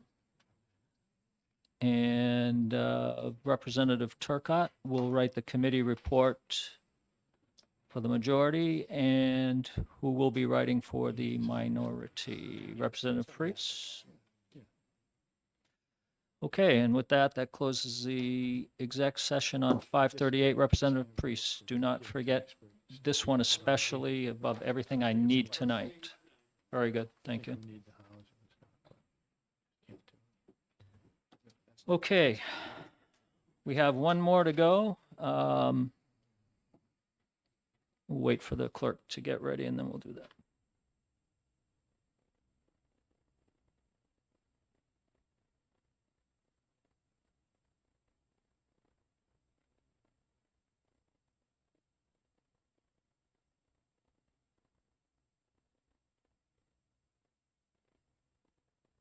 Okay, last one of the day, Senate Bill 448 relative to Woodsville Fire District. And we'll open up the exec session. Representative Cahill, I believe you have a motion. Yes, I move ITL on Senate Bill 448. Do we have a second on that? Mr. Chairman, I'd like to second that motion. Representative Stavis will be seconding that. Oh, did you have your hand up? Well, if you'd like the second, Representative Hicks. Well, I was on your deaf side, I think. So, yeah. Representative Hicks will be the second on that motion. How's Thank you, that? Mr. Chairman. You're welcome. Okay, Representative Cahill, would you like to speak on this? Yeah, sure. I'll take a stab. I think that we shouldn't be getting involved in this issue and that they need to settle this issue on a local level. Thank you. Further comments? Representative Priest? I think it's very important that we wait until the Supreme Court rules on this present bill and then see what happens and then go from there. But also, I would agree with Representative Cahill. We shouldn't be getting involved. This is something that the towns and the villages should have been working on and have been working on in the past, and then we should not hinder their progress in trying to consolidate these services. Thank you. Further comments? Seeing none, I have, oh, I'm sorry, Representative Frank. Thank you, Mr. Chair. When you have disputes between parties, generally they go to the courts for their resolution.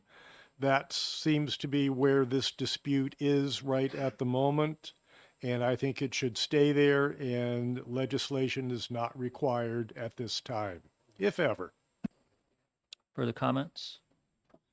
I'll make one. The prime sponsor on this bill in her testimony made the following comment. This shouldn't be the legislator's job to solve this. I couldn't agree more. When the clerk is ready, could you call the roll? Vice Chairman Power, Yes. Representative Guthrie. Okay. Clerk votes yes. Representative Salas, Yes. Representative Keller, Yes. Representative Wallace. Yes. Representative Allwood, Yes. Representative Brown. Yes. Representative Cahill, Yes. Representative Davis, Yes. Representative Tatro, Yes. Representative Majori, Yes. Representative Gallagher, Yes. Representative Hicks, Yes. Representative Howland, Yes. Representative Priest, Yes. Representative Frank, Yes. and Mr. Chairman. Yes. Motion passes 17-0. Okay, this will go on the consent calendar without objection, Representative Cahill will be writing the report. Unless you would like to let Representative Hicks write it? No? Okay. All right, so that closes the exec session on Senate Bill 448. Now, before everybody goes, as far as I know, that's it for us in terms of hearings and execing for this year, unless we happen to get any more bills come our way from the Senate. So, what's that? Well, we'll see. I guess it's not over till it's over, but as of right now, it looks like it's over. Representative Gallagher? I believe that we had voted to refer some bills to interim study earlier in this earlier this year. Are we going to schedule actual interim study sessions for those or not? I will get back to you on that. How's that? How's that for an Okay. answer? I have to go back and actually look at the bills, but as far as hearings on bills from the House or the Senate, we are complete as of today. All right. Thank you, Representative Wallace, for sitting in and helping us with the exec. And that's it.